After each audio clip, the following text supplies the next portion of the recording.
Have you ever wondered why some people seem to gain power without appearing to work for it? They aren't always the smartest. They aren't always the most talented. And they aren't necessarily the hardest workers in the room. Yet somehow, they rise. People listen to them. People respect them. Sometimes, people even fear them. Meanwhile, someone else can spend years working harder than everyone around them and still remain invisible. Still overlooked. Still answering to someone else. Why does that happen? Because power rarely works the way we think it does. The world is not controlled by effort alone. It is shaped by perception. By timing. By alliances. By information. And sometimes, by knowing when to speak and when to remain completely silent. Think about it. Have you ever trusted someone only to realize later that they were using you? Have you ever shared too much with the wrong person? Have you ever tried to prove how capable you were and somehow ended up making someone above you feel threatened? These moments may seem random. They aren't. Human beings follow patterns. And once you begin recognizing those patterns, you start seeing something most people never notice. The hidden game behind everyday interactions. The struggle for status. The search for influence. The subtle competition for control. And the invisible rules that determine who rises and who gets pushed aside. Robert Greene's The 48 Laws of Power takes us directly into that world. Not the world people openly talk about, but the world that operates quietly beneath the surface. So listen carefully. Because these laws may change more than the way you understand power. They may change the way you understand people. And once you see the game, you may never look at human behavior the same way again. Law 1. Never outshine the master. Show your best. Display your skills, and stand out from the rest. But in the deep and dark world of power, this thinking is your greatest enemy. When you display your full brilliance in front of someone who holds the key to your survival, you start a very frightening psychological game. You try to impress them. But in reality, you are awakening the sleeping predator inside them. Power itself is a very insecure thing. The person sitting on the throne is always afraid that someone might take his place. When you appear smarter or more talented than him, you are unknowingly launching a direct attack on his ego. History has witnessed that a wound to the ego is never forgiven, and its punishment is only destruction. To understand this terrifying truth, you have to understand the dark wiring of the human brain. According to neuroscience, status and power are not just social concepts for our mind. They are directly connected to our survival. When a master feels that some subordinate is pulling more attention than him, the amygdala of his brain, that is, the threat detection center, becomes completely active. At that moment he does not see your talent as an asset, but as a dagger that can be stabbed into his back. He starts feeling that people are no longer listening to him, they are listening to you. This feeling is worse than death for any powerful person. When this insecurity takes over his mind, he starts looking for your weaknesses. He plots to destroy you, and you realize it only when it is already too late. A very cruel example from the 20th century proves the truth of this law. In 1945, when the Second World War ended, Marshal Georgy Zhukov of the Soviet Union had become an absolute hero. He had defeated the Nazi army and captured Berlin. A very large victory parade was organized in Moscow. In this parade, Zhukov rode out on a magnificent white horse. Countless medals were shining on his chest. The entire public was crazy for him. But standing on the balcony of Red Square, his master Joseph Stalin was watching all this in silence. Stalin was an extremely paranoid and powerful dictator. Zhukov felt that he had saved the country, so Stalin would always remain kind to him. But Zhukov had failed badly in reading the dark psychology of human beings. That day, that very brilliance of Zhukov became his greatest punishment. Stalin could not tolerate that anyone in the Soviet Union should be more popular than him. He began to feel that Zhukov's glory could become a threat to his throne tomorrow. What happened after that? Within just a few months, Stalin removed this national hero from all his important positions. He was sent far from Moscow to a very ordinary place, where no one even knew his name. All his power and influence were wiped out overnight. Zhukov's entire brilliance could not save him, because he had broken the most cruel rule of power dynamics. He he had mistakenly assumed that his usefulness was greater than his master's insecurity. This is an illusion that still destroys many people even today. This pattern is repeated with the same ruthlessness in today's modern politics and the dark world of power brokers. In recent decades, many political strategists have fallen, who, remaining behind the curtain, made their leaders win elections. But then they themselves came into the spotlight. When an advisor starts going in front of the media and showing that the real mastermind is him, and the public starts getting the message that the leader is only a pawn, that advisor is signing his own death warrant. The leader's ego is bigger than any strategy of that advisor. The moment the leader sees his authority becoming weak, he not only throws that advisor out, but completely destroys his reputation. In the world of power, no one can tolerate that his success is dependent on someone else. So what is the survival mechanism in this dangerous world? You have to understand that the game of power is not a game of honesty. It is the art of camouflage, that is, the art of deception. You have to learn to hide your intelligence. If you are smarter than your master, that is your strength. But never let it sting his eyes. You have to create a dark system that we can call strategic dullness. This means you have to deliberately show your brilliance a little less. When you achieve some very big position or win a difficult battle, very cleverly place the credit of that victory on your master's head. The world should feel that whatever you are is only because of him. This is not weakness, it is the most dangerous and calculated way of gaining power. Real power never makes noise. It always remains silent. The person who tries to display his capability everywhere becomes a victim very quickly. Real strength is in the person who knows how to keep his brilliance locked in his fist. The person who knows how to stroke others' egos and clear his own path, that is the real mastermind.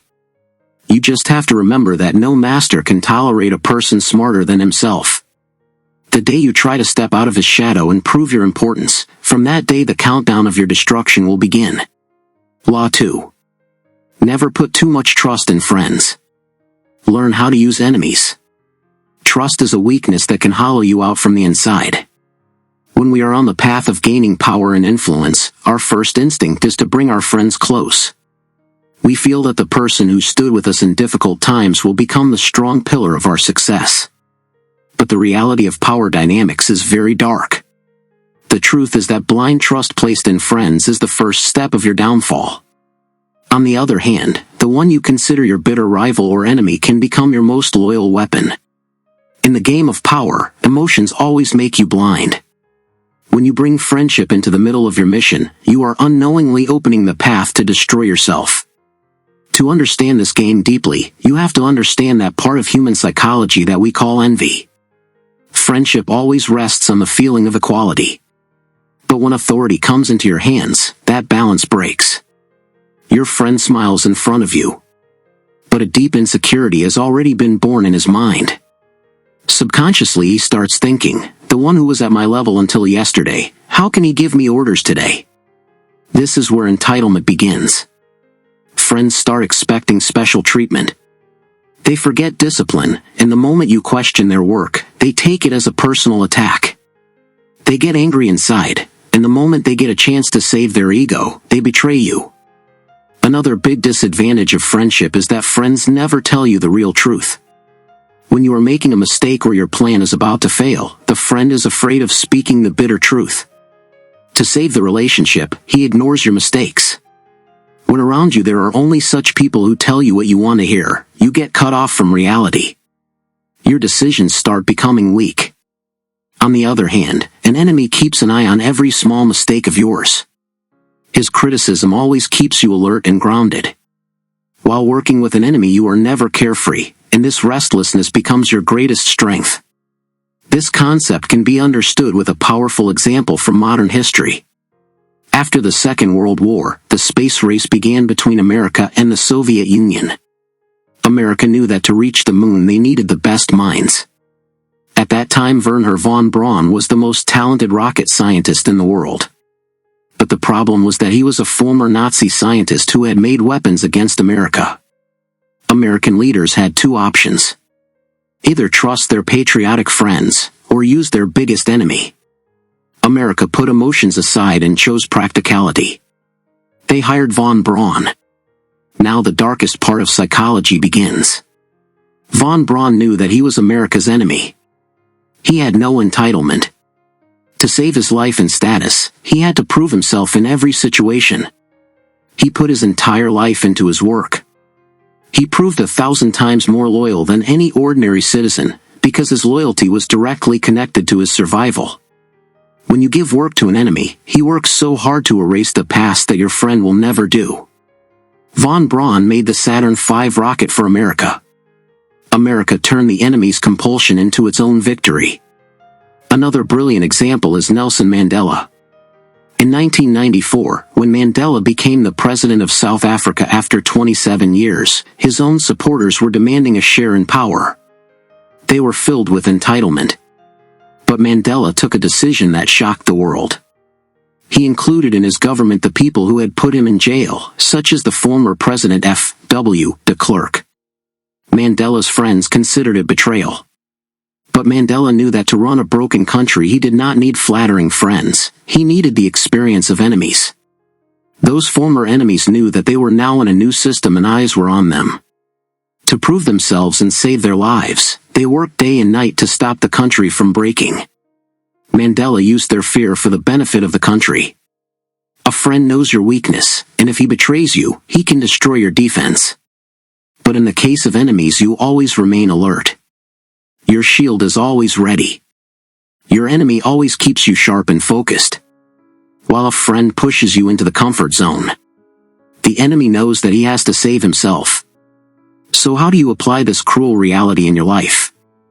This does not mean that you stop making friends. Its direct rule is, build a strong wall between emotions and decisions. Whenever you have to take a big risk or hand over an important responsibility, keep the friends who swear loyalty away. You have to create a value verification system. Take decisions only by looking at talent and merit. If you have some old opponent who has the skill you need, put the ego aside and give him an offer. Give him an environment where he has to prove his talent. Always remember that in the world of power no relationship is fixed forever. The one who is your closest friend today can become your biggest enemy tomorrow for self-interest. And the one who is standing blocking your path today, if used correctly, can become the strongest tool to clear the path. The day you stop looking at people through the lens of emotions, and learn to assess them according to their real usefulness, that day it will become impossible to defeat you. Leaving emotions behind and using enemies for benefit is real power. Law 3. Before we continue, if you're interested in understanding power, human behavior, influence, and the psychology behind the way people interact, consider subscribing to the channel. Here, we explore ideas that can help you see the world beneath the surface. And if you're finding value in this audiobook, a like helps support the channel and allows us to create more content like this. Now, conceal your intentions. The greatest weakness of a human being is not having control over his tongue. When a big plan or a deep strategy is running in our mind, the desire to tell it to others is so strong that we cannot stop ourselves. We want the world to see our vision, praise our smartness, and accept our strength. We often spill our deepest secrets out of hunger for validation. But in this frightening and chaotic game of power, openly revealing your plans is like signing your own death warrant. If you tell your moves to everyone in advance, you are giving others a complete chance to prepare a strong defense against you. In this dark world of power, the only sure rule of surviving and winning is this: always keep your real purpose hidden. When people are in the dark, they never know where and when the real strike is going to come. Always remember that when you tell someone your plan, you are giving him control over your future. To understand this strategy deeply, you have to understand a very basic defect of human psychology. People always trust the thing that appears directly in front of them. The human mind is very lazy. It does not try to see the real face hidden behind someone or understand his deep intentions. Psychology says that if you show people a false path, they start walking on that path with closed eyes.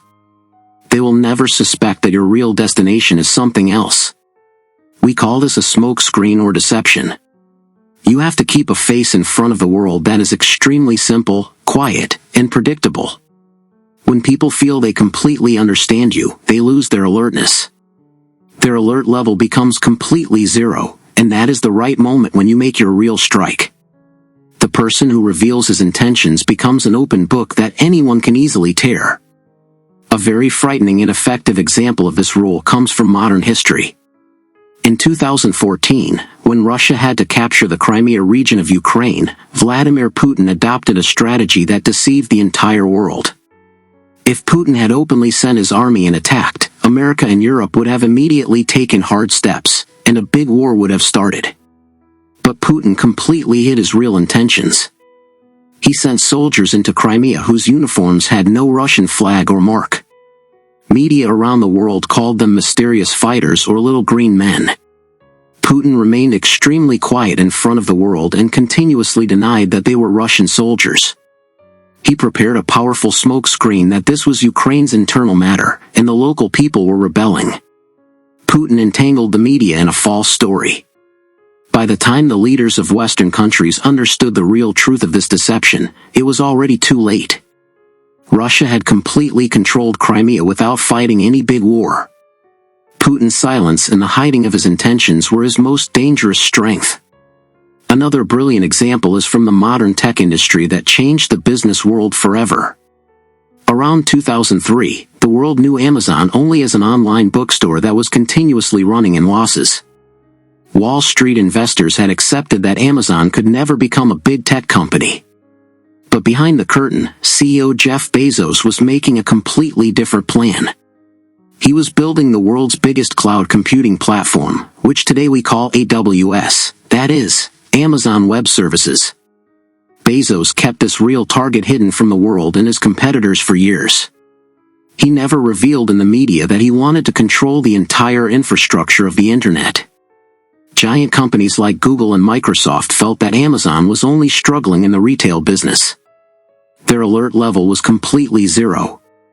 Bezos used a very clever smokescreen.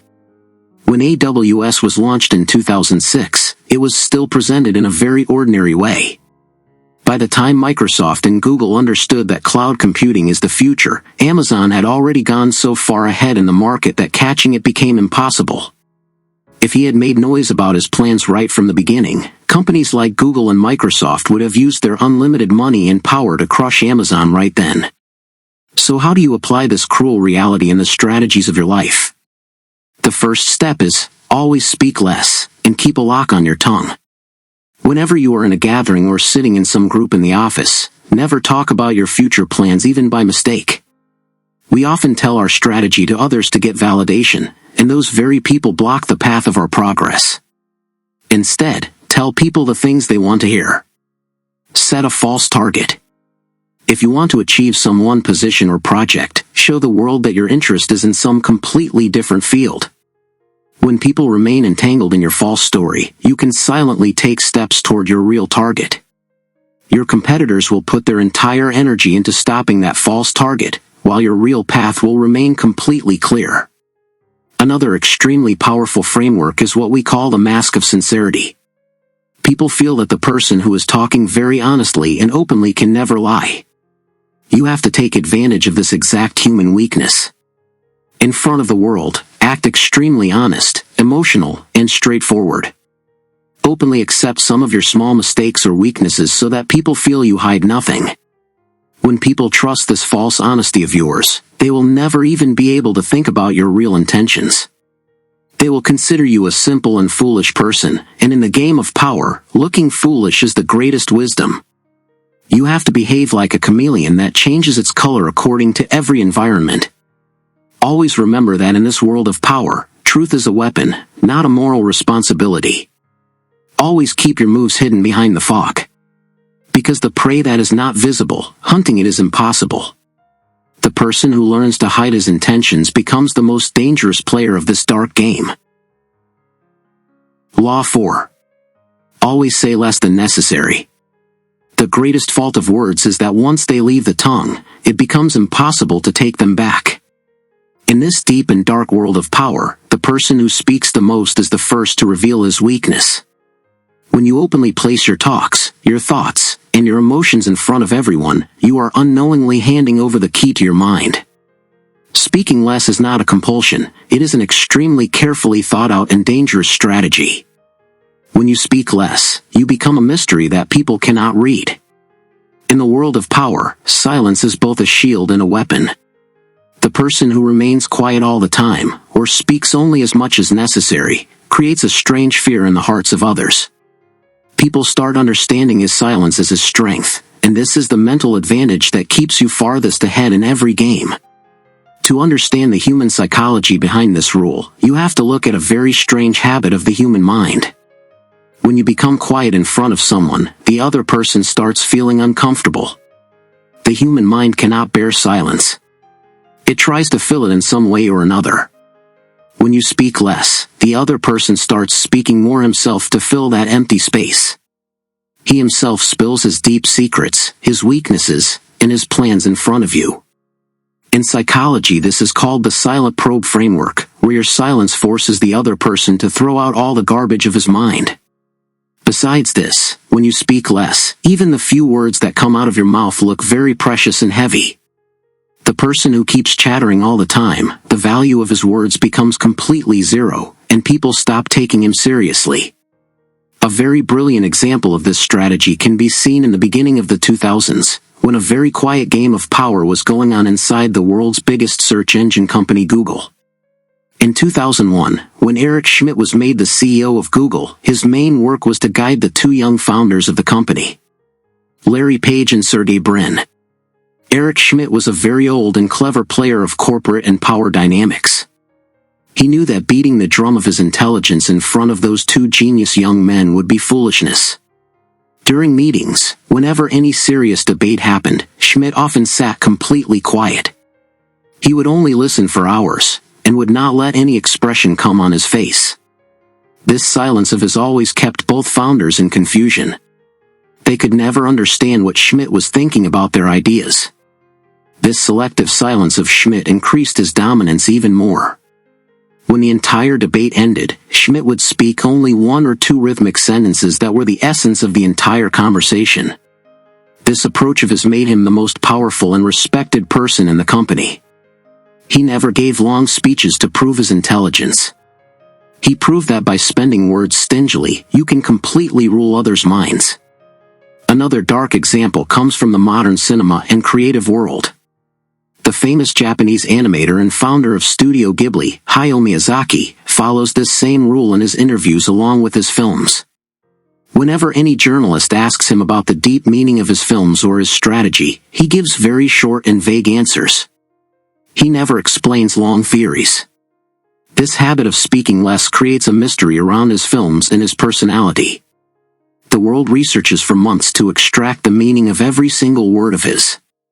If he himself explained everything, his reputation and his influence would become very ordinary.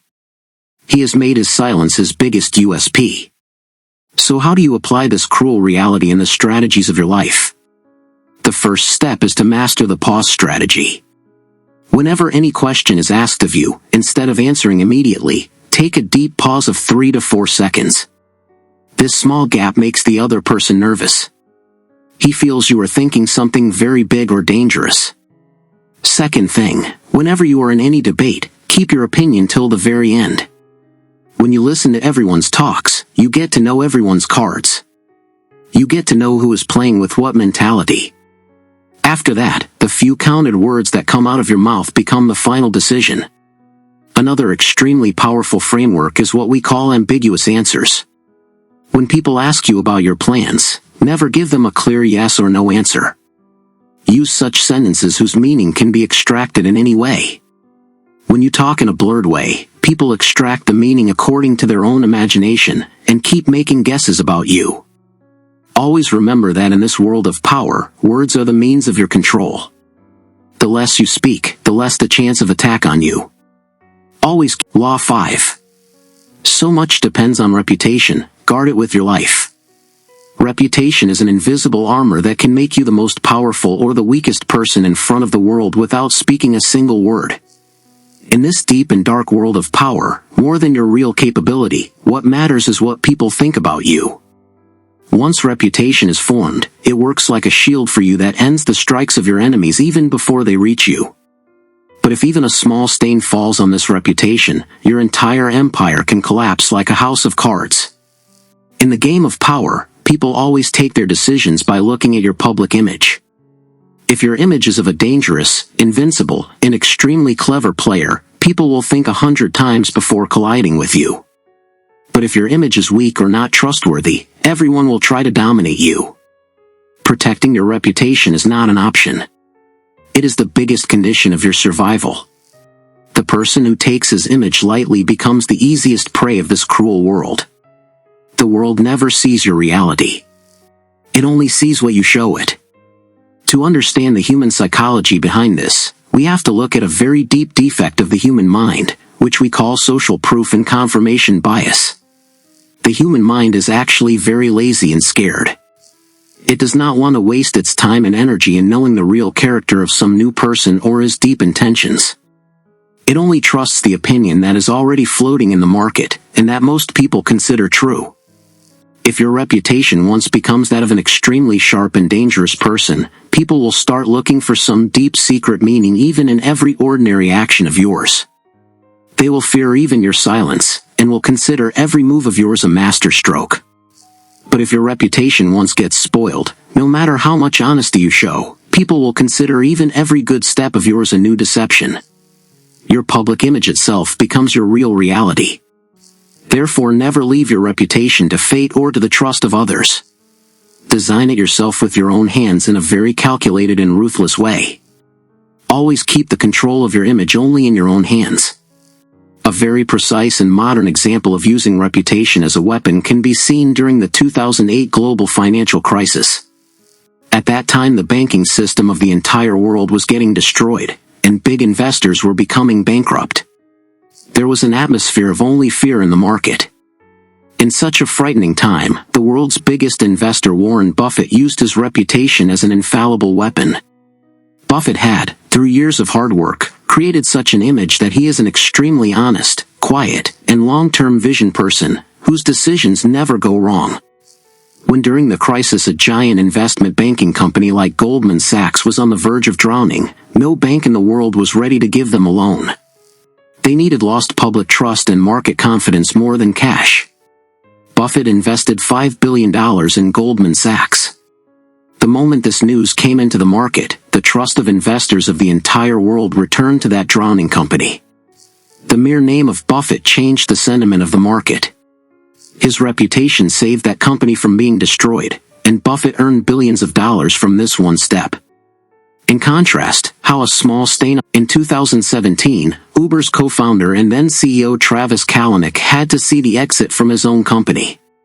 Kalanick was an extremely talented and aggressive entrepreneur who had changed the taxi industry overnight. But in the intoxication of his success, he allowed an extremely toxic, cutthroat, and unethical work culture to grow inside the company. Slowly, terrifying news of Uber's bad culture and rule-breaking started appearing in the media. Kalanick felt that as long as the company was growing fast and making profit, his public image did not matter much. He forgot this basic rule of power dynamics. The moment Uber's brand name started getting damaged because of his bad reputation, investors began to fear that Kalanick had now become a big threat to the company. His aggressive leadership, which was once his strength, became his greatest weakness once the reputation turned bad. All his business talent could not save him, and he had to leave in humiliation. So how do you include this cruel reality in the framework of your life? The first rule is, make one strong strength of your personality the base of your reputation. Whether it is your unmatched efficiency, your mysterious silence, or your ruthless professionalism. The world should know only that one thing about you. Around that one quality, prepare such a security shield that no enemy can ever penetrate. Second, always keep a sharp eye on the reputation of your enemies. If someone is coming in your path, instead of fighting him directly, very cleverly and silently attack his reputation. Find one weakness in his character or work and highlight it publicly in such a way that he gets badly entangled in saving his own reputation, and forgets you.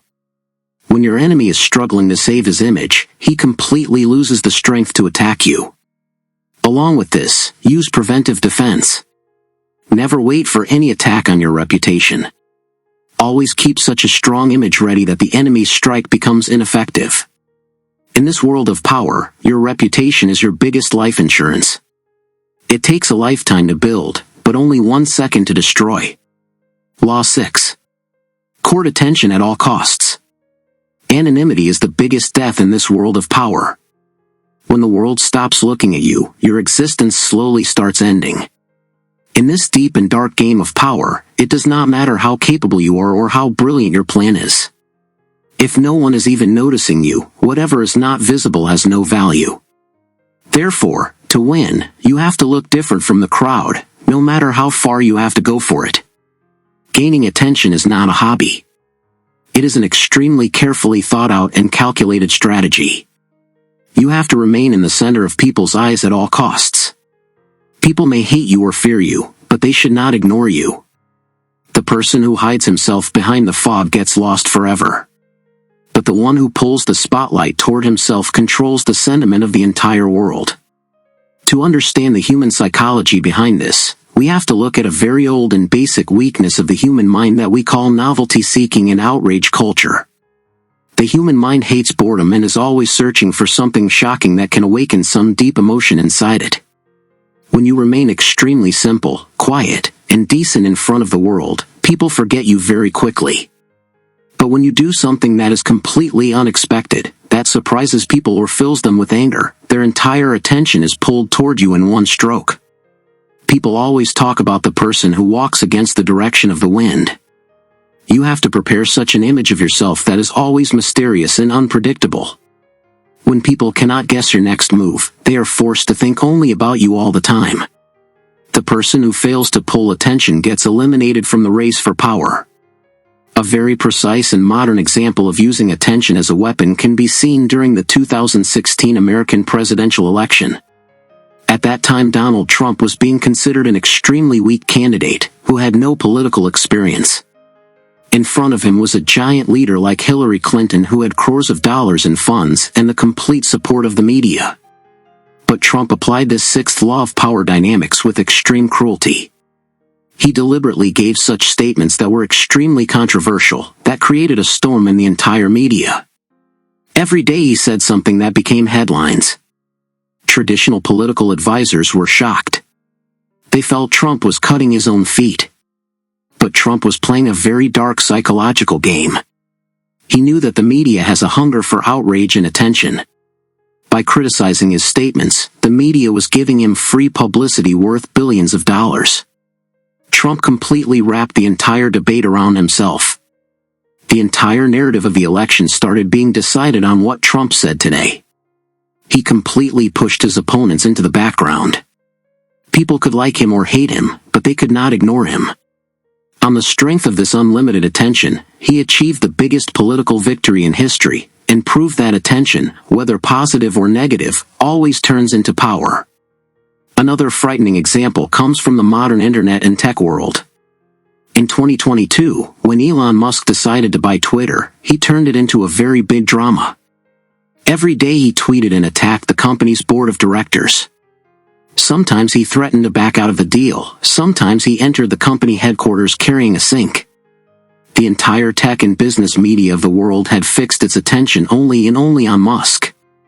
He knew that this drama was making Twitter's market value go up and down. But his real purpose was something else. He wanted to show himself as the world's biggest and most talked about messiah who was fighting the battle for free speech. Musk prepared such a smoke screen with this strange behavior that completely diverted people's attention from the internal problems of Tesla and his other companies. He proved that when you create a very big spectacle, people become so busy watching that spectacle that they completely stop looking at your weaknesses. So how do you include this cruel reality in the framework of your life? The first rule is, never become part of the crowd. If everyone is going in one direction, deliberately choose some other path. Add some unique or strange element in your personality that immediately stings people's eyes. Second, never fear controversies. If someone starts any scandal against you, instead of stepping back in fear or giving clarification, make that scandal even bigger. Make that scandal so big that the enemy gets entangled in it, and your path becomes clear. Another extremely powerful framework is what we call airtime control. In any group or meeting, never sit quiet and invisible. Even if you have nothing special to say, still say something that changes the direction of the entire conversation. Provoke people. Break their comfort zone. When you create a mental chaos inside people, they can never erase your existence. Always remember that in this dark world of power, anonymity is a curse, and bad name is a blessing. Always keep your image in the center of the headlines. Because the day the world stops looking at you, from that day the sun of your power will set forever. Law 7. Get others to do the work for you, but always take the credit. Building your palace on the hard work of others is the biggest and deepest secret of power. In this ruthless world of power, there are mainly two kinds of people. First, those who sweat day and night, and second, those who build their empire on the price of that sweat. If you try to do every work yourself, you will get tired very quickly. Your energy will finish, and you will be left far behind in this fast race of power. You have to create a system where other people work for you. They use their mind, and they sweat blood. But when the time comes to celebrate the success of that work, the entire spotlight and credit should be only with you. This may sound strange or wrong, but it is a very cold and calculated strategy. When you present the talent of others as your own in front of the world starts considering you a genius. Your only work is to set the right people in the right place. The rest of the work they will themselves do for you. To understand the human psychology behind this, we have to look at a very big illusion of the human mind that we call the halo effect. The world never sees how much hard work was done behind the curtain, or who actually completed it. People always look only at that last face who stands in front of the world holding the trophy of that success. When you take the credit of another person's work yourself, his talent, his research, and his precious time, everything becomes your property in one stroke. The people who only know how to work hard are always made only to dance to others' signals. You have to create such an image that you are a master organizer, without whom no big work is even possible. When people connect with your name, they willingly hand over their energy to you. The person who learns to use the energy of others for his own benefit, there is no limit to his power. This rule can be understood with a very cruel and modern example that comes from the world of science and business. The world today knows Thomas Edison as a great scientist who invented the electric bulb. But the real truth of Edison's success is very dark. Edison was not only a scientist.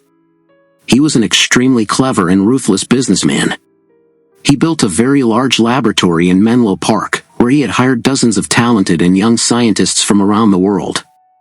These scientists were given very ordinary salaries, and they did new experiments day and night. Edison's real work was to keep a sharp eye on the work of these scientists. The moment any young scientist prepared a patent for any new technology or machine, Edison immediately registered that patent in his own name.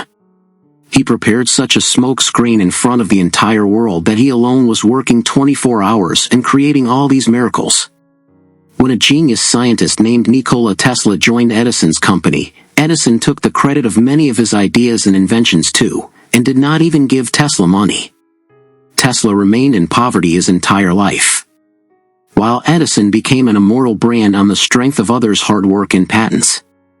Edison proved to the world that real power is not in doing the work, but in stamping your name on that work. Another brilliant and modern example comes from the cinema and entertainment industry.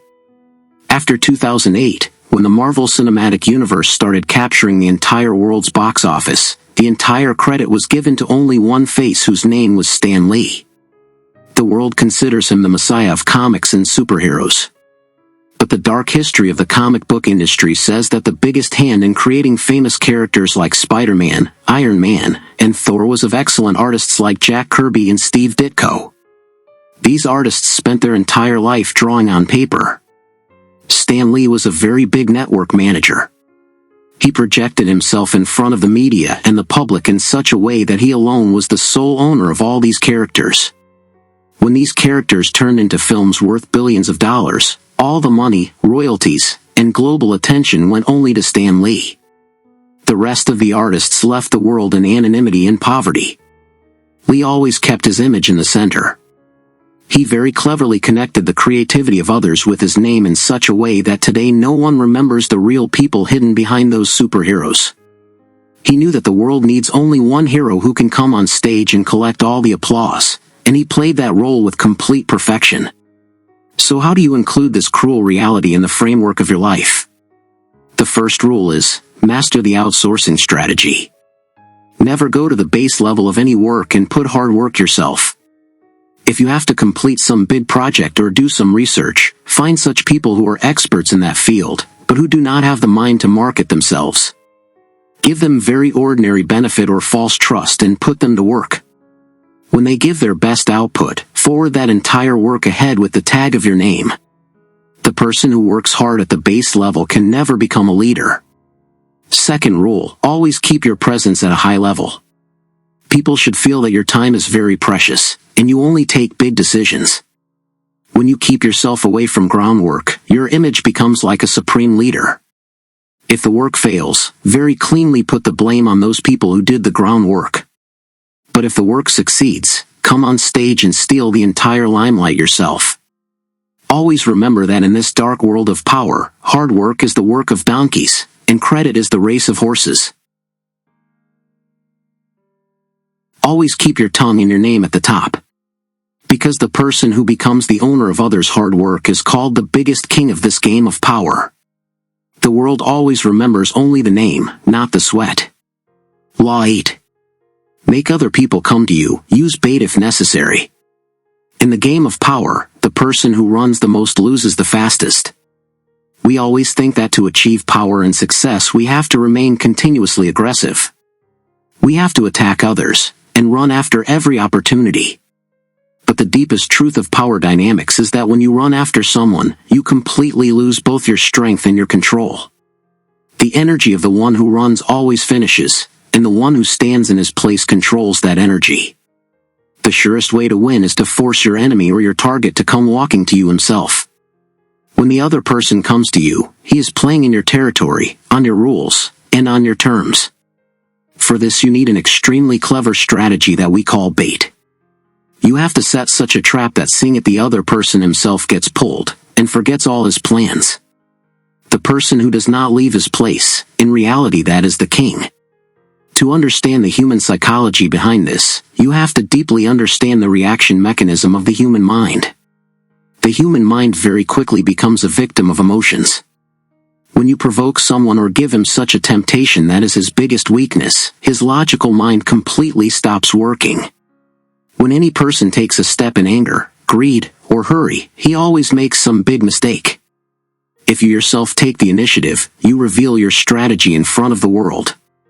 But when you remain silent and only throw a bait, the other person himself plays his moves, and opens all his cards.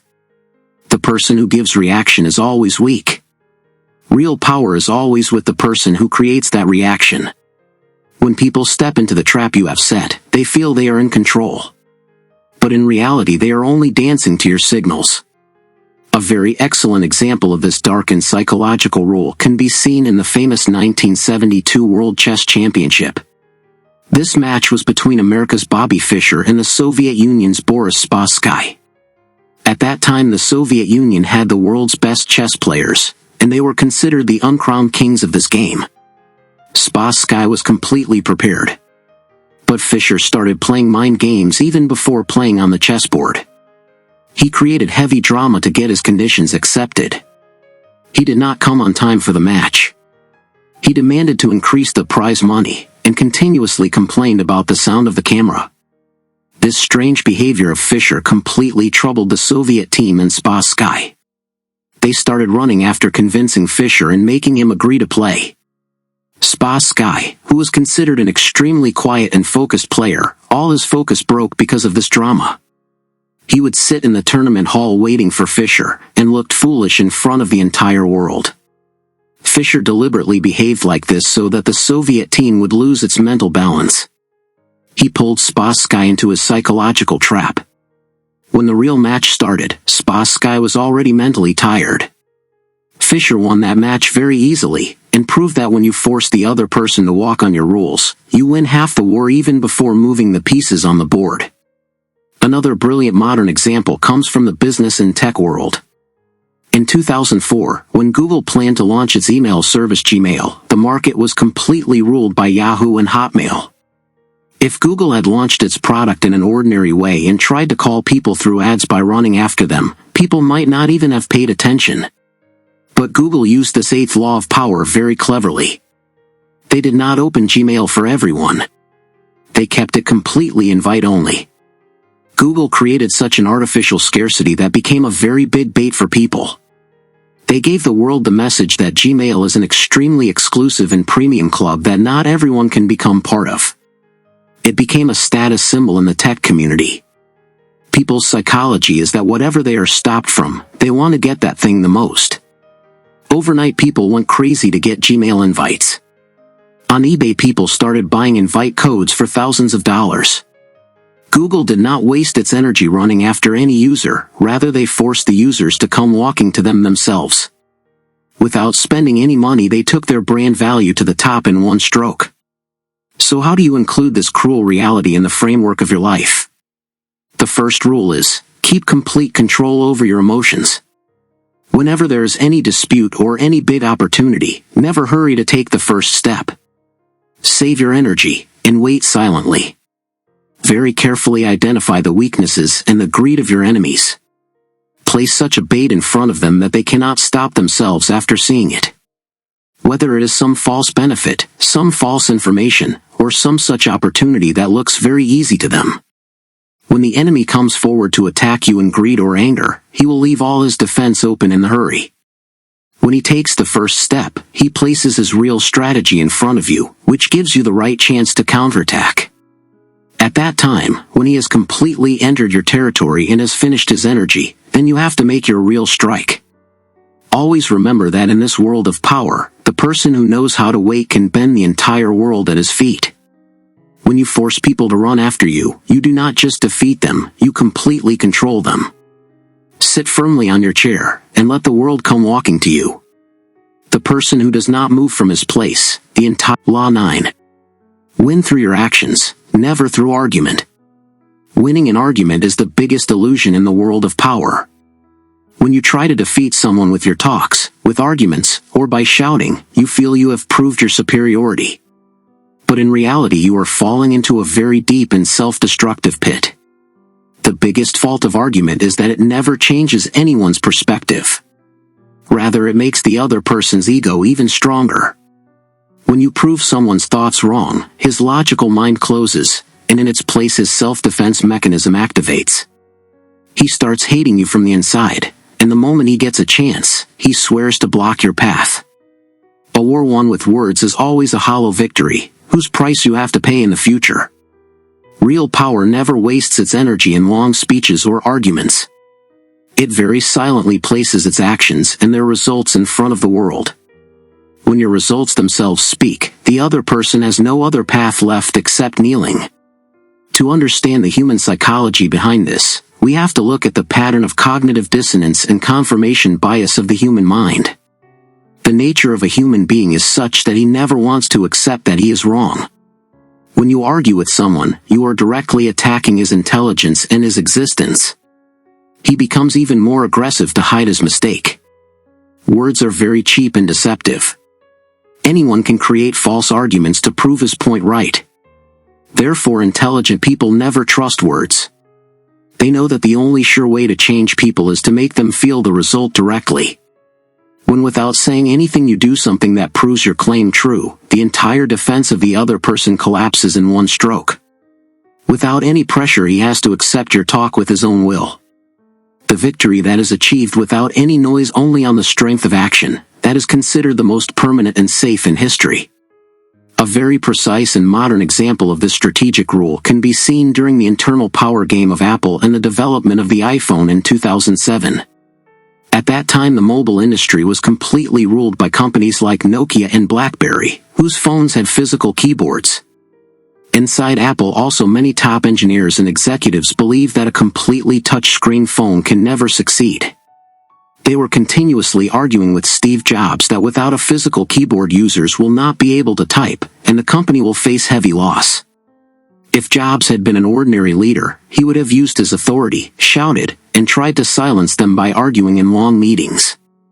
But Jobs knew that arguing would break the morale of the engineers, and they would keep opposing his vision from the inside. Jobs completely put the argument aside and chose the path of practicality. He quietly made an extremely secret team, and assigned them the work of making a completely working touchscreen prototype. After months of silent hard work, when the team prepared a perfect and smoothly working touchscreen interface, Jobs called that entire opposing team into a meeting room. Without speaking a single word, without giving any speech, he placed that prototype on the table and showed it working.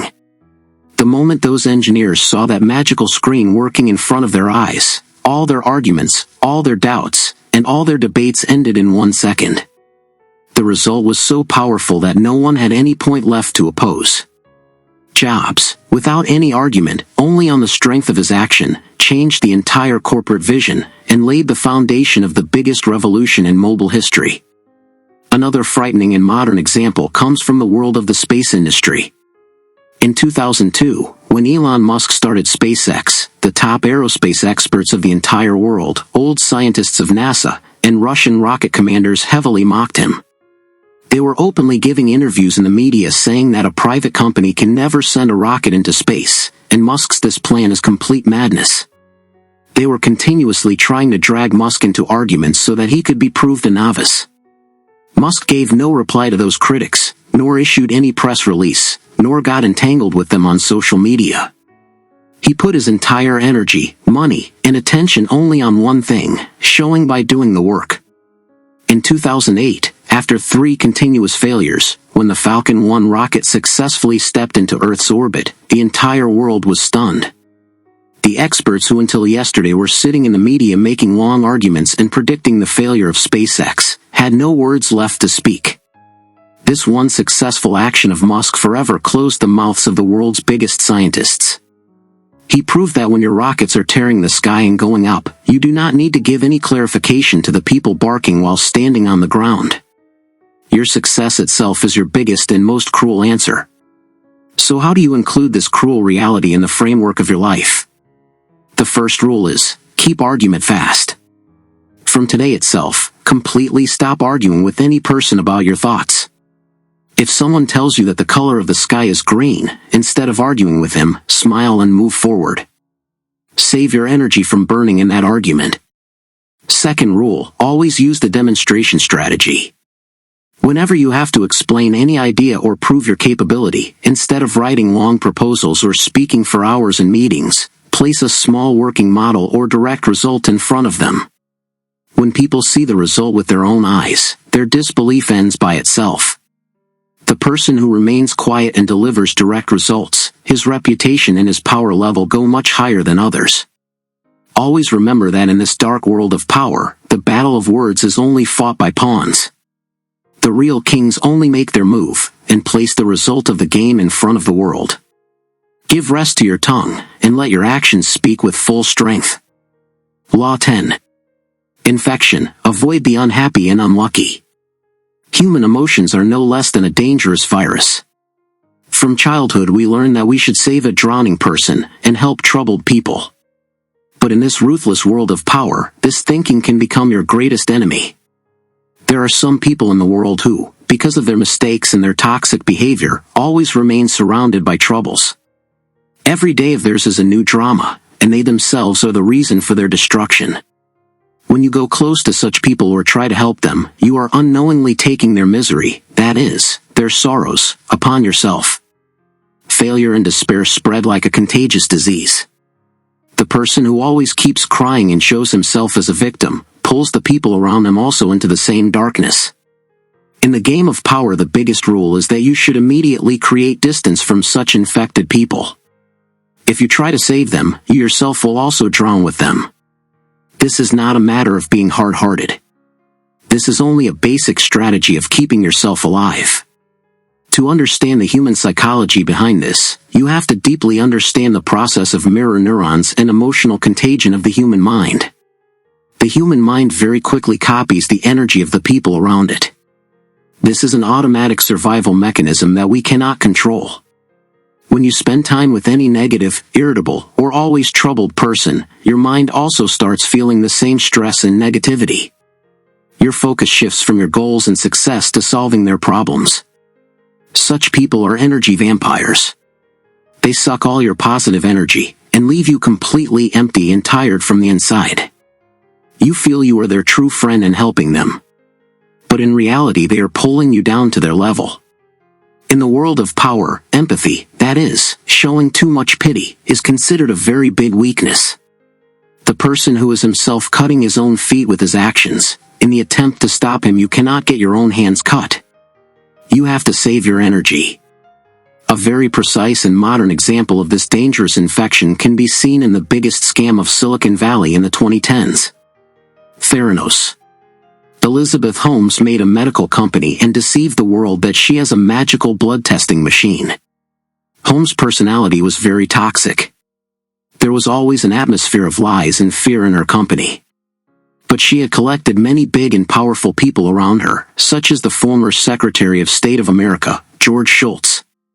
Shultz had considered Holmes like his granddaughter and had blind trust in her.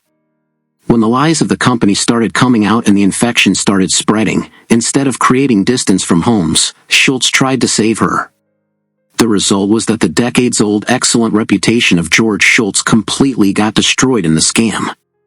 Holmes' toxic infection was so heavy that whoever gave her support, his career and name got mixed in the soil forever. If Shultz had recognized this infection in time and created distance, he would have been saved. Another brilliant and cruel example comes from the corporate and fashion world in 2022. The famous sports brand Adidas had a very big and profitable partnership with the American rapper Kanye West. From the Yeezy brand, Adidas was getting heavy profit of billions of dollars every year. But slowly Kanye West's behavior started becoming very unpredictable and toxic. He started giving continuously controversial, baseless, and hate-filled statements in the media. His personal drama increased so much that he became a very big threat to Adidas' excellent brand name. Kanye West had become a kind of public relations infection. Adidas management had only two options. Either save this toxic relationship somehow in the greed of money, or stop the infection from spreading in the body. Adidas put emotions behind and chose practicality. They overnight broke all relationships with Kanye West. This hard decision caused Adidas loss of crores of dollars. But they saved the core brand of their company and their reputation from dying from that toxic infection. In the world of power, when poison spreads in any part of the body, cutting that part and throwing it away is the only way of survival. So how do you include this cruel reality in the framework of your life? The first rule is victim identification, that is, identifying such people. The people who always put the blame of their mistakes on others, who always cry about their fate, and whose life never has peace or stability, immediately identify them. Never make such people your friend, team member, or business partner. Do not argue with them. Never try to improve or fix them, because you can never change them. Just silently go away from them. Stop picking up their phone, and slowly completely cut them off from your life. There should be no place for drama in your life. Second rule, use positive infection. In the same way that failure and sorrow spread, success and happiness are also contagious. You should deliberately rise and sit with such people in your life who are always happy, who are lucky, and whose track record has always been of winning. When you remain in the circle of successful people, their confidence, their way of taking risk, and their positive energy start transferring inside you by themselves. You start copying their good habits. Always remember that in this world of power you become what you spend most of your time with. Therefore learn to filter the people around you very ruthlessly. The person who is pulling you down, do not delay even a moment in showing him the exit from your life. Only the one who can lift you up. Law 11. Learn to keep people dependent on you. In this deep and dark world of power, freedom is a very big deception. We all want that we remain completely free, not come under anyone's pressure, and take our decisions ourselves. But the most cruel and practical truth of power dynamics is that the person who is completely free becomes alone and ineffective very quickly. If you want that people respect you, listen to your talk, and never have the courage to remove you from their path, then instead of freedom you have to play the game of dependency. You have to make yourself such an indispensable asset without which the other person's work cannot even run. When people become completely dependent on you for their survival, for their success, and for their mental peace, you have no need to fear them. Power never comes from how free you are. Rather, it comes from how helpless other people are in front of you. The person who wants to make others dance on his fingers, first of all has to take the key of their happiness and their security in his own hand. To understand the human psychology behind this, we have to deeply look at the loss aversion and security-seeking pattern of the human mind. The human mind operates more from the fear of losing something than from the happiness of getting it. When any leader, partner, or friend gets the feeling that your leaving can destroy his entire system, he becomes ready to accept every tantrum of yours, every condition of yours, and every talk of yours. You should never hand over all your skills, all your secrets, and all your complete knowledge to anyone in one go. If the other person learns your entire skill, he will have no need of you. He will throw you out like a fly from milk. You always have to keep such a secret card hidden with yourself that is only with you. As long as the mystery and the need remain, your position remains completely safe. Never let people become so self-dependent that they learn to live without you. They should always have the hunger for your guidance and your support. A very brilliant and modern example of this strategic rule can be seen in the beginning of the 2000s, when a very big crisis arose inside Apple. In 1997, Steve Jobs had returned. But the company desperately needed such a designer who could turn his vision into reality. Here enters Johnny Ive, who was an extremely talented British designer. I've designed the iMac, the iPad, and later the iPhone. Jobs was an extremely angry and unpredictable leader. He did not take even 1 second to throw anyone out of the company. But in the case of Johnny Ive, this never happened. Ive had made himself the heart of Apple's entire design ecosystem. Jobs knew very well that Apple's reputation rests on its unique design, and that design can only come out of Johnny Ive's mind. Ive had made the entire company so dependent on his skill that Jobs could not even think of taking any big decision without him. Whenever Jobs' ego rose, Ive very silently placed the utility of his work in front. Ive never allowed any other member of his design team to come into the spotlight, so that Jobs could not connect directly with anyone else. The result was that even after Jobs' departure, Apple's new management had to spend billions of dollars to retain Johnny Ive. I've proved that when you become the biggest need of the company's survival, even the king sitting on the throne is forced to bow in front of your will. Another cruel and modern example comes from global politics and the energy sector in the 2010s. There has always been external political tension between Russia and Europe. Europe always wanted to remain completely free from Russia's influence. But Russia's President Vladimir Putin applied this 11th law of power with extreme cruelty.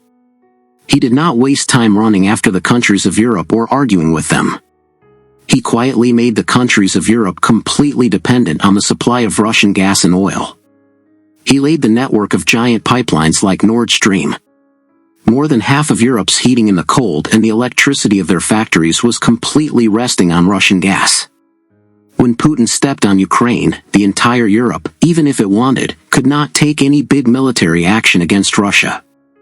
They could not do anything except small sanctions, because they knew that if Russia closes the key of gas, their entire continent will drown in darkness and terrible cold. All the pride of Europe's freedom had knelt in front of this energy dependency of Russia. Putin proved that when you take control of the most basic need of the other person, he is forced to tolerate every right or wrong move of yours. So how do you include this cruel reality in the framework of your life? The first rule is, prepare interlocking dependency. Whenever you become part of any project, office, or any relationship, take such one work in your hand that is the most difficult, and that no one else except you can do. Whether it is your personal connection with some secret client, or some technical coding that only you know. Never teach the process of that work to anyone else. Keep a mystery around your work. When people tell you they also want to learn this work, very lovingly postpone the talk, or present the work as so difficult that they themselves step back. Second rule, never teach anyone so much that he can become your replacement. In the game of power, every person is looking for your alternative. You have to always make sure that no alternative of yours is present in the market. When you have this monopoly, your value always remains at the top. People can hate you. They can plot against you. But they can never ignore you. Always remember that freedom only makes you alone. But the compulsion of others gives you real power. Bind people in the net of your favors and your need in such a way that even if they want, they cannot break that net. The person who becomes the crutch of others always controls. Law 12. Use selective honesty and generosity to disarm your victim. Honesty and kindness are considered the best qualities of the world. From childhood we are taught that we should always speak the truth and help others. But in this ruthless world of power, honesty is not a moral duty. It is a very dangerous and calculated weapon. When you admit one small mistake of yours in front of someone, or without being asked give him some gift or benefit, the other person's mind completely becomes blank. His defense mechanism falls down in one stroke. The nature of a human being is such that when someone does good to him, he forgets to suspect.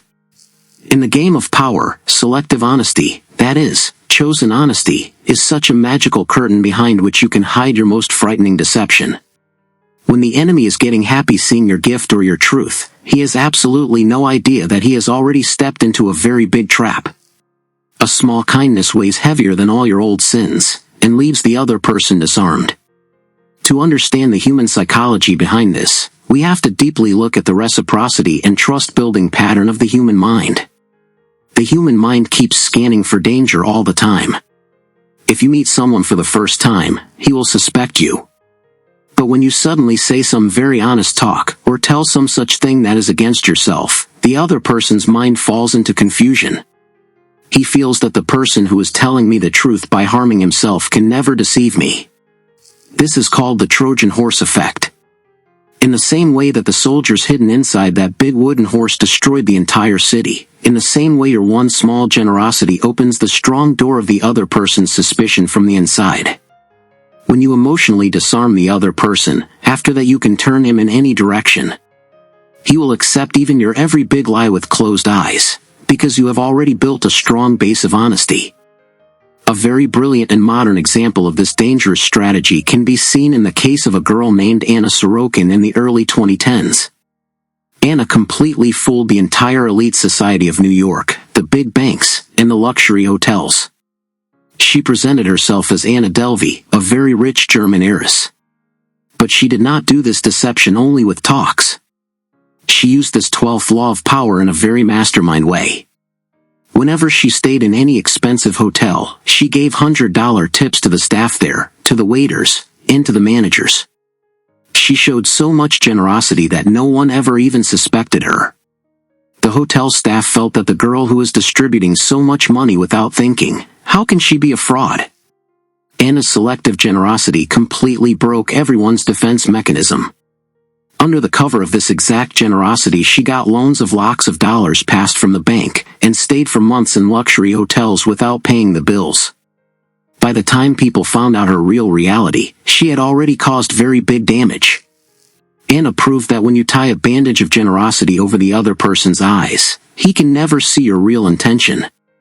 Your one small gift completely ends the other person's thinking capacity, and makes him blind. Another frightening example comes from modern history and the world of crime. In the 1980s and 1990s, the world's biggest drug mafia Pablo Escobar was the biggest player of this rule. The government and police of Colombia were putting their entire strength to catch him. But he remained free for years. The reason for this was not the strength of his guns, but his selective generosity. Escobar built houses for the poor people of his city Medellin, made football grounds, and distributed cash to them. In front of those poor people he presented himself as a messiah. The result was that every single poor person of that city became his spy and protector. Whenever the police or any enemy entered his area, those ordinary people themselves blocked the path of the police, and gave Escobar the chance to escape. The little money that Escobar spent on the poor to hide his crores of dollars of black business became the biggest shield of the world for him.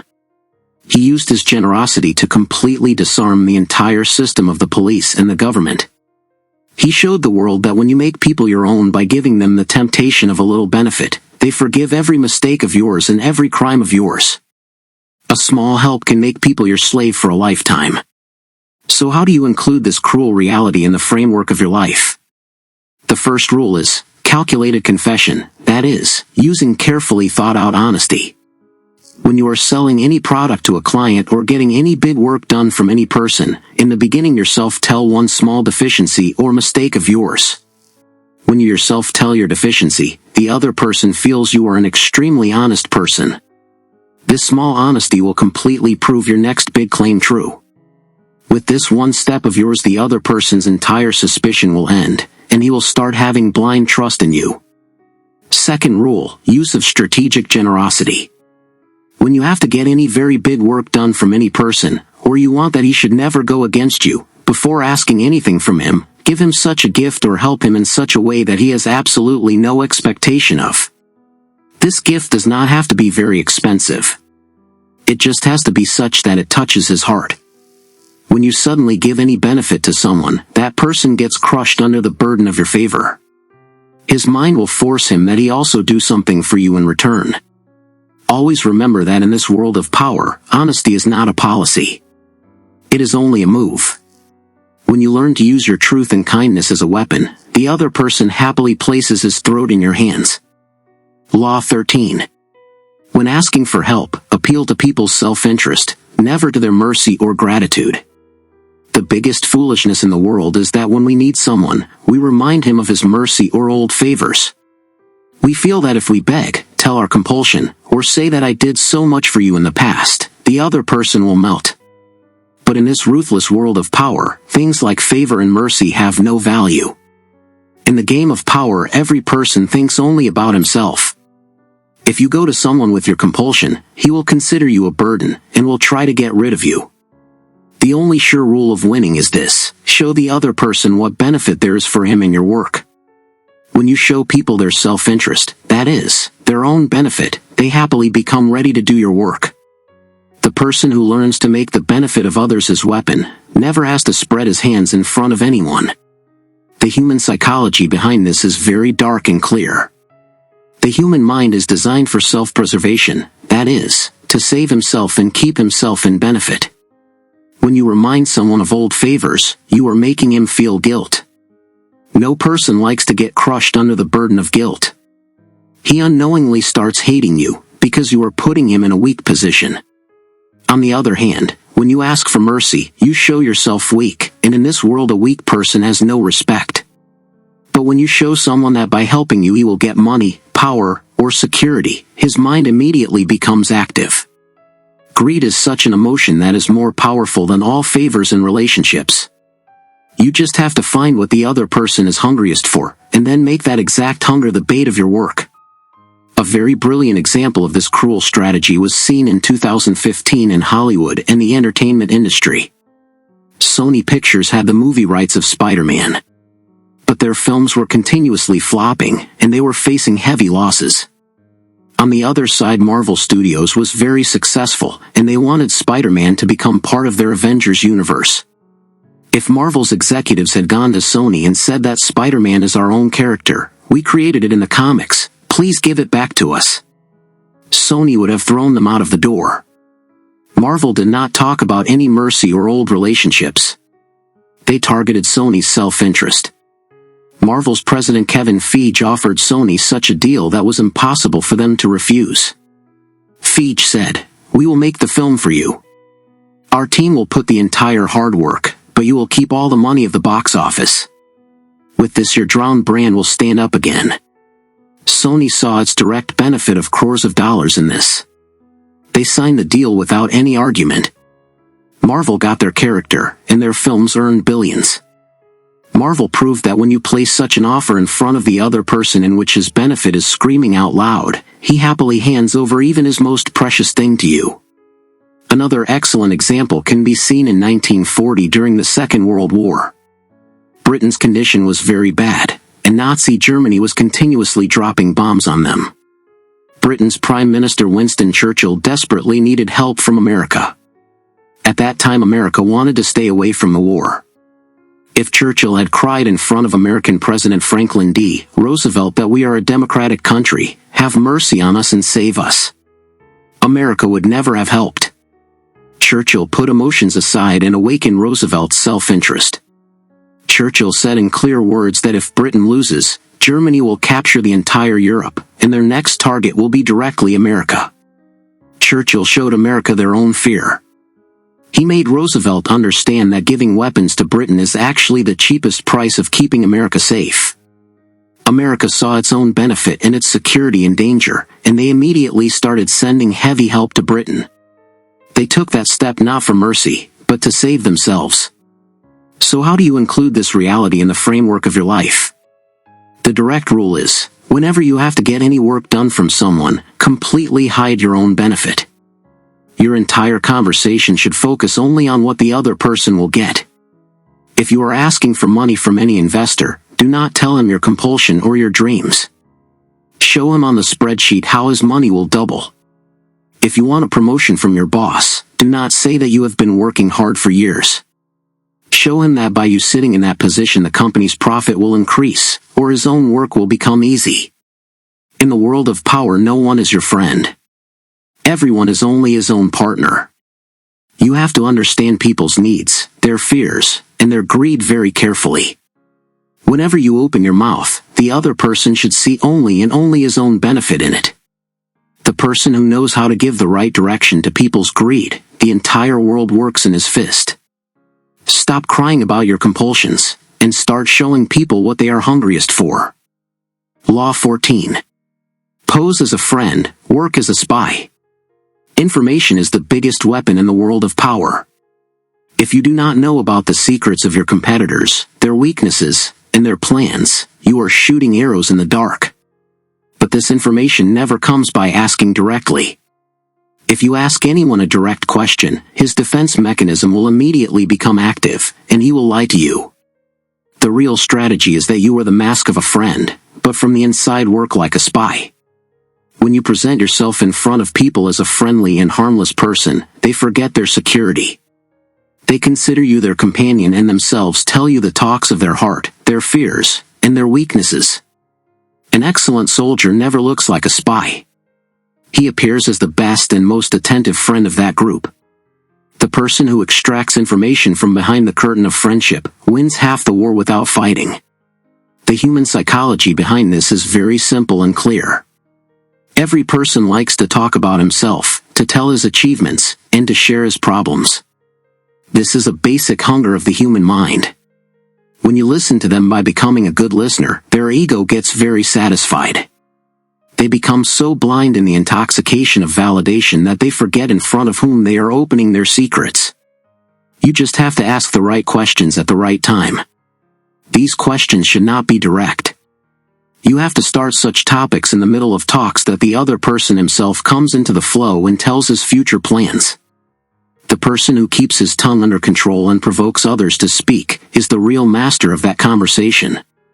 By remaining quiet you can prepare the complete map of the other person's mind, and he will have absolutely no idea that he is being used. A very brilliant example of this strategy was seen in 1979 in the tech industry. At that time Xerox was one of the biggest and most powerful companies in the world. The engineers of their research center had made a very revolutionary technology, the graphic user interface in the computer mouse. Steve Jobs, who at that time was the founder of Apple, got the news of this technology. If Jobs had gone as a competitor, the people of Xerox would never have let him enter their labs. But Jobs wore the mask of a friend and an admirer. He made the management of Xerox feel that he is very inspired by their work, and wants to learn a lot from them. Jobs made a friendly deal with them, and with his team reached their secret labs. Going there Jobs worked like a spy. He heavily praised the engineers of Xerox. The engineers became so happy hearing their praise that in the cycle of validation they opened their years of secret research in front of Jobs. They showed Jobs everything that was kept hidden from the world. Jobs recorded all that information in his mind. Coming back he told his team to work on the same technology, and the result was that Apple made the Macintosh computer and changed the world. While Xerox kept watching. Jobs took advantage of friendship and stole the most precious thing of Xerox. By the time Xerox found out about this deception, Apple had already captured the market. Another excellent example comes from the world of social media in 2012. Facebook at that time was growing very fast. But CEO Mark Zuckerberg knew that the trend of mobile photos is changing. He saw that a new app named Instagram is becoming very popular. Instead of giving a direct threat to Instagram's founder Kevin Systrom, Zuckerberg adopted a friendly approach. He invited Kevin to dinners, praised his vision, and presented himself as a mentor. Kevin felt that Zuckerberg is his good friend who is supporting him. Zuckerberg had very cleverly set this net of friendship. During these friendly meetings, Zuckerberg read Kevin's mind like a spy. He found out how big a threat Instagram can become for Facebook, and what Kevin's future plans are. After extracting all the information, Zuckerberg, seeing the right time, placed such a $1 billion offer in front of Kevin that was very difficult to refuse. Facebook bought Instagram and finished its biggest competitor. Zuckerberg proved that the best way to defeat the enemy is that you first become his best friend, and know all his secrets. When you are close to the enemy, you can guess every move of his in advance. So how do you include this rule in the framework of your life? The first step is, make active listening your weapon. Whenever you are in any party, office meeting, or social gathering, completely stop talking about yourself. Ask people indirect questions about their work, their strategy, and their plans. Questions like, what do you feel will be the future of this project? Or how did you do this difficult work? Such questions pump people's ego. When people start speaking, only listen silently, and collect the information hidden behind their words. Your eyes and your ears should always remain alert, while your face should look completely normal and friendly. Second step, never let your information come outside. You have to work like a one-way mirror. You can see everyone, but no one can see you. In front of people, share your weaknesses or some false stories so that they feel you are also opening up with them. With this, their trust will become even deeper, and they will spill their real truth in front of you. In this game of power, the person who keeps the most information is the most powerful. Therefore, always keep smiling, keep remaining a friend, but from the inside keep the camera of your mind on all the time. Law 15. Crush your enemy totally. Leaving the enemy half alive is the biggest and most deadly mistake in the world of power. When we fight with any enemy and defeat him, suddenly mercy comes inside us. We feel that now he has become weak. Now what can he do to us? We forgive him or leave him to his condition. But this thinking can prove a death warrant for you. If while extinguishing the fire you leave even a small spark, it can any time turn into a terrible fire. A wounded enemy is 1,000 times more dangerous than a healthy enemy. Inside him the insult of defeat and hatred is boiling. He thinks day and night only about your downfall, and the moment he gets a chance, he attacks you with double strength. In the game of power, winning does not mean only defeating the enemy. Rather, it means finishing him to such an extent that he never even has the courage to stand up again. You have to completely crush his capacity to fight, his resources, and his hope. The enemy who is not completely destroyed keeps ticking like a time bomb for you. To understand the human psychology behind this, you have to deeply understand the revenge mechanism of the human mind. A human being never forgets his insult. When you defeat someone and leave him, he does not become grateful toward you, rather he takes that defeat on his ego. He feels that by forgiving him you have shown him even lower. This fire of insult keeps burning him from the inside. He becomes silent, hides, and waits for the right time. When your bad time comes or when you are weak, he attacks you without any mercy. If you do not finish your enemy, you are actually preparing him to make a very big attack against you. In the world of power, mercy is a very big deception. If you truly want to remain safe, you have to kill even the last remaining hope inside your enemy. When no hope remains with the enemy, only then you are actually free, and can move forward without any fear. A very precise example of this dangerous strategy can be seen in the 1990s in the tech industry. At that time in the world of the internet, the company named Netscape had complete rule. Their web browser was used the most in the world. Microsoft's founder Bill Gates knew that Netscape is a very big threat for his business. If Gates had wanted, he could have just launched his product in the market like a competitor and stopped. But Gates applied this 15th law of power with extreme cruelty. He did not make the plan of only defeating Netscape, rather he decided to wipe it out from the roots so that no other company could have the courage to stand against him. Gates made Internet Explorer, and started giving it completely free with his Windows operating system. Besides this, he put pressure on the companies that made computers that they put only Internet Explorer in their computers. He completely cut Netscape's oxygen, that is, their market share. Netscape had no money or resources left to fight. Within just a few years, a once most powerful internet company completely got destroyed, and had to be sold. Gates did not leave his enemy half. He crushed Netscape to such an extent that it could never stand up again. He proved that in the battle of business, wiping out the name and sign of the enemy is the only way of survival. If you give any path to your competitor to survive, he will definitely come back from that path and attack you. Another frightening and historical example can be seen at the end of the Second World War in 1945. After the First World War, the Allied forces had defeated Germany, but had not completely crushed it. They had put many kinds of fines on Germany, and left them after insulting them. From this exact fire of insult Adolf Hitler was born, who made Germany stand up again, and pushed the world into one more frightening war. The leaders of the Allied forces had realized their mistake. They knew that if this time also the enemy is left half, after some years there will be one more war, and this chain of destruction will never end. Therefore in 1945 they made no agreement or treaty.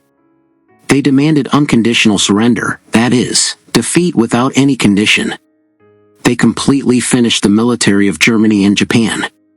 They hanged their leaders, and uprooted their entire political system. They completely crushed the enemy's power to fight along with his hope. The result was that after that from those countries no big threat ever arose again. They proved that when the enemy completely accepts defeat, and has no means left to stand, only then real peace and security are established. So how do you include this cruel reality in the framework of your life? The first rule is, mercy control, that is, completely controlling your mercy. When you defeat any enemy in office politics or in business, do not forgive him by coming into his tears or his talks. If that person was a threat for you, he will remain so in the future also. You have to completely take him out of that position from where he can cause you damage. Completely block his power, his network, and his resources so that he does not even remain capable of counterattacking. Mercy should be shown only on those people who are your friends, not on enemies. Second rule, crush the enemy not only physically or financially but also psychologically. He should feel that he can never win against you. You have to create such a fear and terror with your action that in the enemy's mind the thought of plotting against you does not even come. As long as the desire to fight remains inside the enemy, you are in danger. Always remember that in this world of power the person who fears completely finishing his enemies, one day himself gets killed by the hands of those exact enemies. Do not just prune the thorns of your path. Uproot them from the roots and throw them away so that they never again. Law 16. Use absence to increase respect and honor. In the market the thing whose supply is the most, its price always falls. On this deep chessboard of power this is a very basic rule. When you remain available in front of people all the time, appear in every party, and remain part of every small and big group, people completely stop valuing you. Your presence becomes very ordinary, and your words lose their weight. The nature of a human being is such that he never respects the thing that comes to him easily. If you want that people respect you, listen carefully to your talk, and take your existence seriously, then you have to include the strategy of absence in your life. You have to learn to disappear from the crowd at the right time. When you suddenly go away from people's eyes, people start talking about you. Your silence and your lack increase your value many times in their hearts. The human psychology behind this is very simple, which we call the scarcity principle, that is, the principle of shortage. The human mind always runs after the thing that is rare, that does not come to him easily. When you remain present everywhere, people's alert level becomes completely zero. They start taking you for granted. But the moment you pull yourself back from the market or your group, a mental chaos starts inside people. They start making guesses about you. They start thinking where you are, and what big plan you are making. Your absence raises a curtain of mystery around you. In the game of power, appearing too much makes you weak and predictable, while disappearing at the right time makes you a precious brand. Always remember that people remember only that thing whose lack they feel. A very brilliant example of this rule comes from the automobile industry and the world of business. In the world, there are many such car companies that make lots of cars every year. But in the market, there is no special hype for them. In contrast, a luxury car company like Ferrari has made this 16th law its biggest strength. Ferrari never floods the TV with its advertisements, nor increases the production of its cars. They deliberately make cars in a very limited number every year. If there is demand of 500 cars in the market, they deliberately make only 499 cars. This strategy of theirs creates a terrible hunger inside the customers. Even after having crores of rupees, people have to wait for years in the waiting list to buy a Ferrari. The company has made its cars so rare that keeping one has become a very big status symbol. If Ferrari starts appearing in every street and neighborhood, its reputation and its price will become half in one stroke. They prove that when you control your supply, you can run both the sentiment and the price of the world according to yourself. Another excellent example comes from the world of entertainment and media. The famous Hollywood actor Daniel Day-Lewis is counted among the best artists in the history of cinema. He has won 3 Oscar awards in his entire career. But his biggest specialty is not how many films he does. Rather, it is how few films he does. After doing one film, he often completely disappeared for 3 to 5 years. He did not appear in any media interview. He did not go to any talk show, nor remained active on any social media. He went to live in some small village to repair shoes or learn woodwork. Because of this long absence of his, a strange craze remained between the entire film industry and his fans. Whenever any director went to him with any new project, he knew that it is very difficult to convince Day-Lewis. When after years any film of his came in the cinema halls, it was seen like a very big historical event. People rushed to see his acting, because they knew that this chance will come again only after years. He had made his absence his biggest USP. So how do you include this reality in the framework of your life? The first rule is availability control, that is, reducing your availability.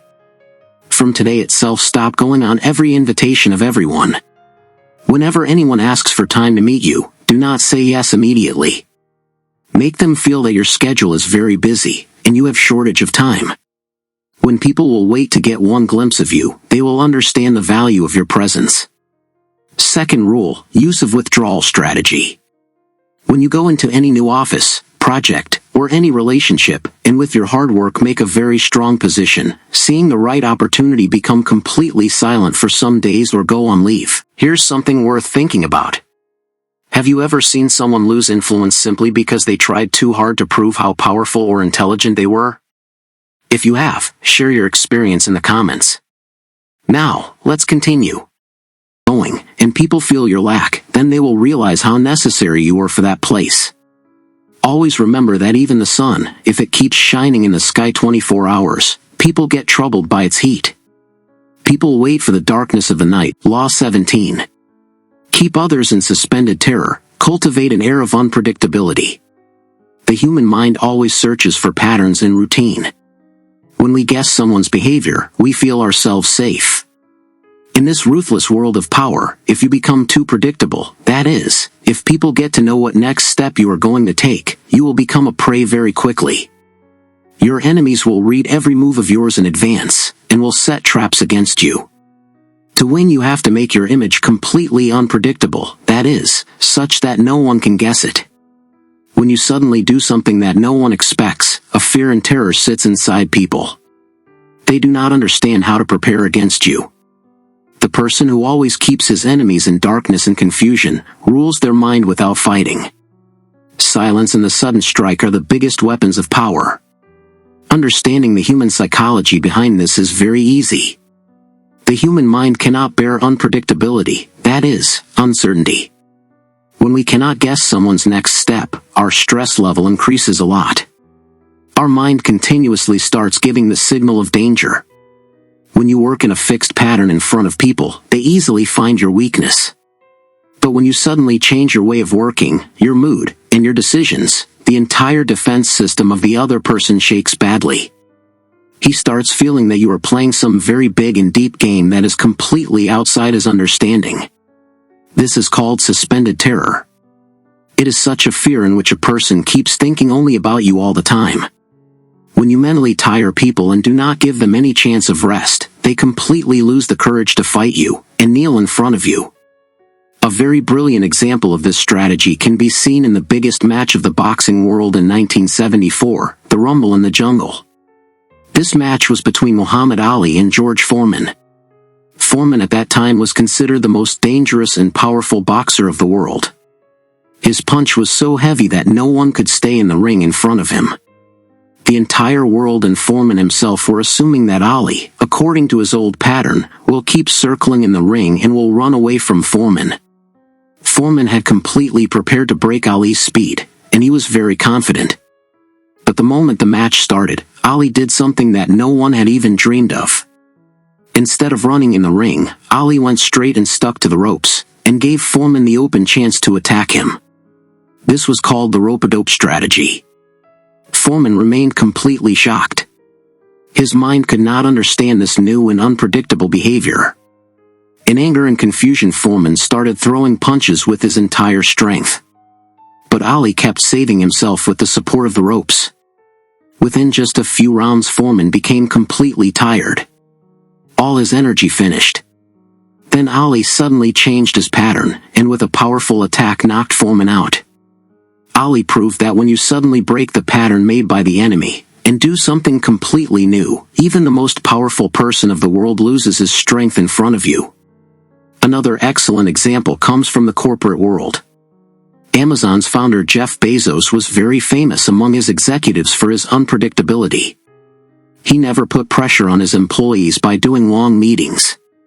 Instead, whenever he got any complaint of a customer, he directly forwarded that complaint email to the executive, and sent it by writing only one question mark in it.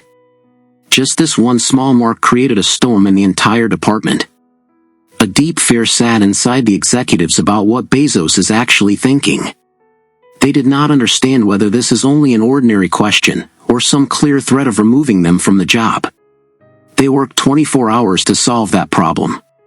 Bezos never set his pattern by shouting or getting angry. With his silence and his suddenly taken steps, he had created an atmosphere of suspended terror inside the entire company. People remained completely alert all the time, because they did not know when and in what form the next email will come. He showed the world that without speaking a single word and without any argument, also people can be kept completely under control. So how do you include this reality in the framework of your life? The first rule is, deliberately bring changes in your routine and your habits. If you always remain quiet in the office, one day suddenly show anger on some small thing. If you speak too much, one day become completely silent. People will remain shocked by your suddenly changed behavior, and they will forever stop taking you lightly. Never tell anyone your real plans or your strategy. When people do not know in which direction you are going, they cannot even put any obstacle in your path. You always remain one step ahead. Second rule, never become an open book in front of any one person or group. Always keep people entangled in the guessing game. When you become unpredictable, your power increases many times. Your enemies always live under the shadow of fear, because they do not know from where and when your next strike will come.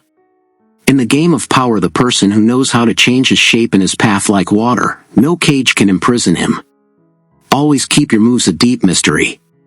The person who cannot read you can never defeat you either. Third rule, use of strategic randomness. Your decisions should sometimes look completely random, that is, without any logic, so that the enemy cannot even prepare any model of your pattern. When you walk on a fixed path, the enemy can dig a pit for you. But when you choose a new path every time, the enemy just keeps standing and watching you from far. Always keep the control of your life in your own hands, where only the voice of your own fear echoes. When you meet and interact with people, you get new ideas. You get to know what is going on in the market. By remaining in the crowd, you can easily stay safe from the eyes of your enemies. But when you are alone, your enemies can easily surround you and finish you. The walls of the fortress do more work of locking you inside than of keeping the enemy outside. Therefore, whenever you feel any danger, instead of hiding, go straight among the people. Make your network even bigger, because the more people there are with you, the more safe and powerful you will remain. A very brilliant example of this reality comes from the life of the most famous and rich businessman of the 20th century, Howard Hughes. Hughes was once one of the most powerful people of America. He had a very big business of movies and real estate. He could do whatever he wanted. But as his power increased, the fear of enemies also started increasing inside him. He always started feeling that everyone is deceiving him or wants to take his life. To keep himself safe, Hughes chose the path of isolation. He completely locked himself in a hotel room. He completely stopped meeting the outside world, his friends, and even the top executives of his company. The result was that he completely got cut off from the real world. His mind completely became a victim of fear. He did not bathe for months. He did not cut his hair, and in loneliness he started doing strange acts.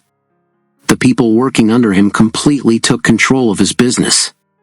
The fortress that Hughes built to save himself from enemies, in reality that exact fortress became his biggest prison. His isolation destroyed all his power, his money, and his mind. He proved that when you get cut off from the world, you are writing your own end with your own hands. Another excellent example comes from the world of business and corporate. In the beginning of the 2000s, Nokia was the king of the world of mobile phones. Their phones sold the most in the entire world, and their market share was the biggest. But when Apple and Android entered the market, Nokia's top management made a very big mistake. Seeing the danger, instead of connecting with their customers in ground reality, they completely isolated themselves in their corporate fortress. The top executives completely stopped listening to the engineers working below, the sales team, and the market research team. They sat in the meetings of their own closed rooms assuming that their hardware is the best, and no one can defeat them. They ignored the information from outside. The result of this isolation was that they could not even understand the changing trends of the market. They did not even get to know that customers now need touch screens and new apps. By the time they came out of their corporate fortress, Apple and Samsung had already captured the entire market. A giant company like Nokia completely got destroyed. The biggest reason for their defeat was not the strength of the competitors, but their own isolation, which had completely taken them away from reality. So how do you include this reality in the framework of your life? The first rule is, always keep moving. When you feel that someone is about to attack you, or some dirty politics is going on in your office, do not lock yourself in your cabin or room out of fear. Instead, start meeting even more people. Drink coffee with people of different departments. Talk with them, and increase your circle. When you are present everywhere, it becomes very difficult for the enemy to target you. Your mobility itself is your biggest shield. Second rule, never depend only on one small group or circle. If you only listen to the talks of 2 or 4 people, in reality you become their slave. They will give you only that information which is beneficial for them, and will never show you the real picture of the world. Always keep your network big and mixed. Remain connected with people of different fields, different ages, and different thinking. When direct information comes to you from different places, you never remain in the dark.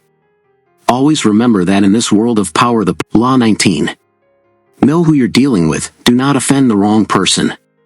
In the world, every person is not the same.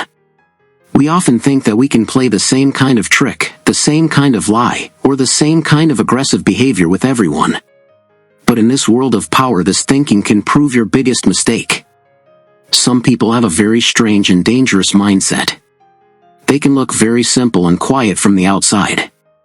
But from the inside there is a fire of revenge and hatred inside them. If you unknowingly deceive any such wrong person, offend him, or block his path, he will fall after you with washed hands. He will put his entire energy to make your entire life hell. In the game of power, the biggest wisdom is that before playing any move of yours, understand the other person very deeply. Putting hand on any wrong person means inviting your own destruction. Understanding the human psychology behind this is very necessary. A human being's nature runs on ego and emotion. Some people are very stubborn. They can never digest their defeat.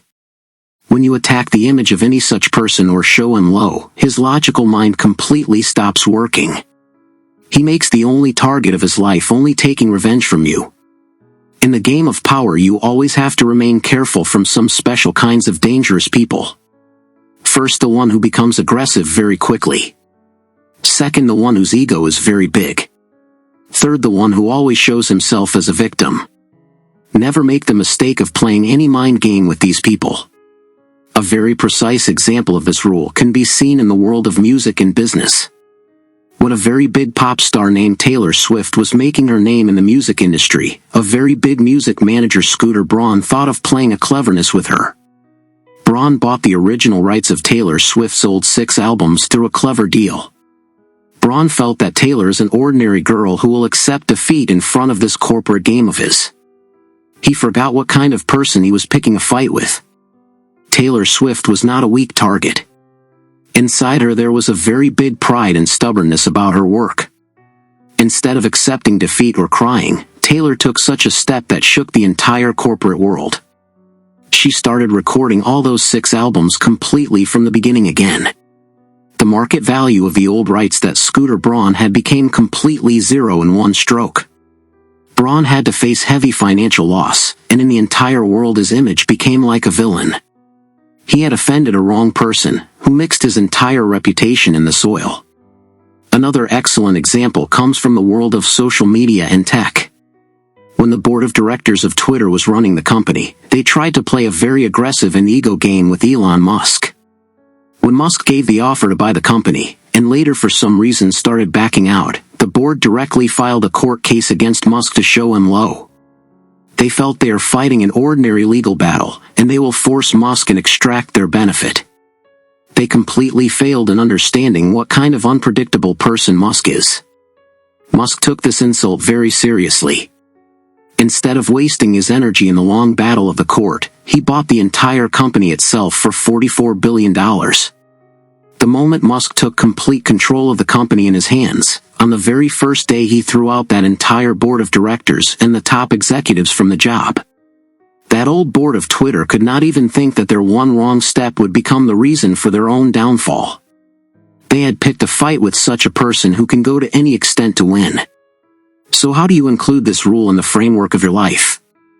The first rule is use of personality mapping. Whenever you go to any new office, meet any new client, or choose any new business partner, do not immediately apply any strategy of yours. First, for some weeks, only silently watch their behavior. Try to know how they react on their defeat. Do they get angry on small things? Do they remain very quiet and hide some talk from the inside? Until you completely understand the real nature of the other person, never make the mistake of doing any cleverness with him. Second rule, never show any person so low that he has no other path left except saving his ego. When you completely push someone into a corner, he counterattacks without caring about his life. Always remember that in this world of power, every target is not the same. Keep your eyes open, and Law 20. Do not commit to anyone. The person who in hurry chooses the side of any one party or any one person, finishes both his freedom and his power at that exact moment. In this game of power, people will always try to pull you into their side. They will make big promises to you, do emotional blackmail, and will force you to give them support. But the biggest rule of power is that you never have to completely commit with anyone. You always have to keep yourself free. When you do not go to any one side, you become a very big prize for both sides. Both groups run after you to make you their own, and try to make you happy. As long as you belong to no one, you are the master of everyone. Freedom itself is real power. Never make your loyalty cheap. Let people fight behind you, and you just stand far and watch the show, and extract your benefit at the right time. Understanding the human psychology behind this is very easy. The nature of a human being is such that he wants to get that thing the most which he cannot control. When you give someone the trust that you are completely with him, he stops valuing you. His entire focus shifts, because he knows you are not going anywhere. But when you are like the air that has no one fixed place, a deep fear of losing you sits inside people. They keep a sharp eye on every mood of yours and every decision of yours. You have to present yourself as a mediator between both parties. Both should feel that you are their well-wisher. But in reality your loyalty should be only and only for yourself. A very brilliant example of this rule can be seen in the global corporate and tech world. If we look at the business model of the company ARM Holdings that makes mobile chips, they made this exact law their biggest strength. The giant tech companies of the entire world like Apple, Samsung, Google, and Qualcomm are big enemies of each other. They are fighting a terrible war against each other every day to capture the smartphone market. All these companies desperately needed ARM's architecture technology to design the processors of their phones. If ARM company had made an exclusive partnership with any one tech giant or had gone into any one side, all the remaining companies would have become their enemies, and their entire business would have gone into danger. But ARM's management kept themselves completely non-committed. They did not completely commit with any one company. They kept their technology open for everyone, but on their rules and their conditions. The result was that whether Apple and Samsung fight as much as they want among themselves, both still had to give billions of dollars of fees to ARM. ARM stood themselves in that position where the entire tech industry of the world became dependent on them. But they themselves did not become anyone's slave. Another excellent example comes from international politics and business. When the entire world was going through a big health crisis, the CEO of Serum Institute of India, Adar Poonawalla, adopted a very clever strategy regarding his manufacturing capacity. At that time the rich and powerful countries of the entire world were troubled for the supply of vaccine. Poonawalla did not sign any such deal with any one country or one bloc that would completely bind him. He kept a ray of hope for all countries, but did not give 100% commitment to anyone. He balanced his supply in such a way that the big leaders of the world were contacting him on personal level. He did not let himself come under the control of any one global power, and took the negotiation power of his company to the top. So how do you include this rule in the framework of your life? The first step is, keep emotional distance. Whenever two groups are fighting among themselves in your office, never take enmity with the other group by coming into the talks of the leader of any one group. Listen carefully to the talks of both sides. Show sympathy to both. But never open your cards. They should feel that you are with them. But when the time of decision comes, remain very neutral. When you remain neutral, both groups themselves spill their weaknesses in front of you. Second step, always keep an exit option open with yourself.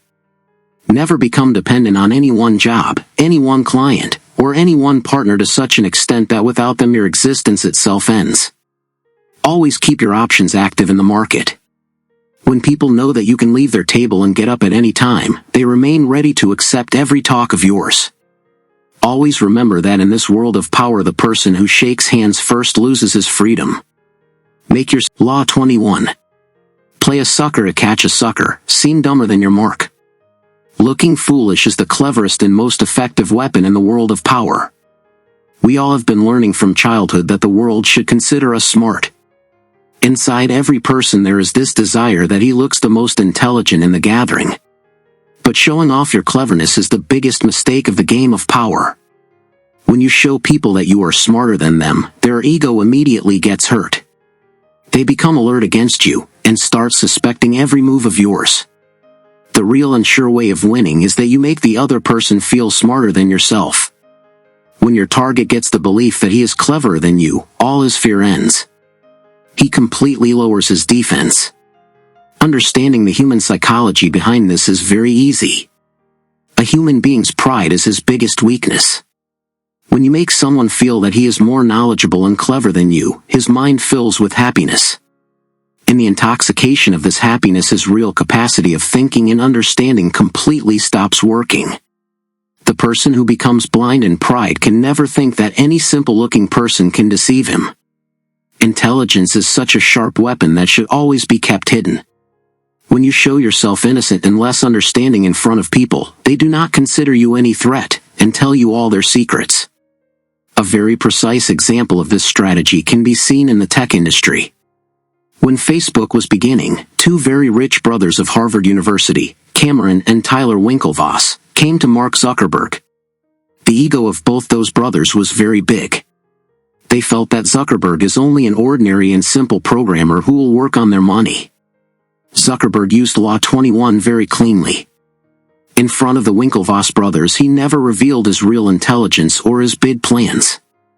He showed himself as an innocent and less speaking boy. The Winklevoss brothers felt that they are using this simple programmer. In this between, Zuckerberg quietly launched his platform Facebook. By the time those proud brothers understood this, Zuckerberg had already become the owner of the world's biggest tech company. Another brilliant example comes from the software industry. In the 1980s, when IBM was making its first personal computer, they desperately needed an operating system. At that time, Bill Gates did not have any system of his own. But he got to know about the DOS system of a small company named Seattle Computer Products. Gates sent one of his partners there. That partner presented himself in front of the owner of the company as a very ordinary and less understanding buyer. The owner of Seattle Computer Products felt that he has done a very beneficial deal, and in the pride of his cleverness he sold that software for only $50,000. He felt that the people in front are completely foolish. But in reality, Gates bought that software, licensed it to IBM, and built the entire empire of Microsoft. So how do you include this rule in the framework of your life? The first step is, keep your ego under control. Whenever you meet any big boss, client, or competitor, never show them your complete smartness. Ask them questions. Ask for their advice, and show that you are nothing in front of their experience. When you give them the feeling of being smart, they forget all their cleverness and become your friends. Second step, use of strategic stupidity. In office or business, sometimes deliberately make some very small and foolish mistake. When people laugh at that mistake of yours, their entire attention completely shifts from your real plan. They stop considering you competition. Your false foolishness is actually the best cover for hiding your real intentions. Always remember that in this world of power, real power always remains safe behind the mask of foolishness. Make your target. Law 22. Use the surrender tactic. Transform weakness into power. When you are fighting with any powerful enemy, and it starts looking clear to you that you are going to lose, your first reaction is to fight or adopt a stubborn attitude. You feel that stepping back is your insult. But in this world of power, such stubbornness is the biggest mistake. When you are in a weak position and still collide with a powerful enemy, you lose even your remaining strength. In such a time, the most sure weapon of winning is to surrender. Surrendering is not any defeat, rather it is a very deep and clever strategy. When you completely kneel and accept your defeat in front of the enemy's anger and his ego become calm. He starts feeling that he has won, and now he has no threat from you. In this way you save your position. You save your resources, and wait for the right time to counterattack in the future. Understanding the human psychology behind this is very easy. A human being's ego and his hunger for victory is very big. When any enemy is completely defeating you, he is very aggressive. But when you suddenly put down your weapons in front of him without any struggle, that aggressiveness of his becomes air. He gets no enjoyment in competing with you. His mind becomes satisfied that he is the most powerful. In this false satisfaction, he completely loses his alertness. He stops keeping an eye on you, and becomes busy in his other works. This exact silent opportunity is when you from the inside strengthen your power again. By surrendering, you cool the anger of the enemy, and make him carefree from your side. The person who knows how to buy time by accepting defeat can never completely finish. A very brilliant example of this strategy comes from the corporate and tech world. At the end of the 1990s, Apple company was almost on the verge of becoming bankrupt. Their money was finishing. Their products were not selling in the market, and Microsoft had become the only king of the tech market. Microsoft's founder Bill Gates had almost completely crushed Apple. If Steve Jobs at that time had shown his ego and kept fighting with Microsoft, the name and sign of Apple would have been wiped out forever. But Jobs adopted Law 22 very wisely. He decided to surrender in front of his old enemy Bill Gates. Jobs asked for help from Microsoft, and signed such a deal in which Microsoft made heavy investment in Apple. The entire world felt that Apple has forever lost. But Jobs knew that this surrender is not his defeat, but his new beginning. Using that money in that time, Jobs quietly started working on the iPod and later the iPhone, which later overtook Microsoft. Another excellent example comes from history. When the King of France Francis I faced defeat in a very big battle against the Spanish Emperor Charles V, and was made prisoner, he did not show any foolish stubbornness. He immediately completely surrendered, and accepted every condition of the enemy. Charles V felt that he has completely won France, and he released the king. But Francis, after coming out, again strengthened his army, and after some time got back his lost land. If he had kept fighting while remaining in jail, he would never have returned alive. Surrender gave him a new life and a second chance to fight. So how do you include this rule in the framework of your life? The first rule is, put your ego aside. When you feel in the office or in business that the situations are against you, and you do not have enough strength to fight, do not stick to save your false pride. Immediately accept your defeat. Accept your mistakes, and make the other person feel that he himself is the most powerful. When you do this, the strike of the enemy stops by itself. Second rule, after surrendering, remain silent and rebuild your strength. When the enemy becomes completely carefree about you, and feels that now you can never raise your head, then behind the curtain complete your preparation. Wait for the right time. When your strength becomes many times stronger than before, then make such a sudden strike that the enemy never even dreamed of. Always remember that in this world of power, the person who only knows how to fight every time, one day necessarily breaks. Leave your stubbornness, and learn to bend when needed, because this exact is real wisdom.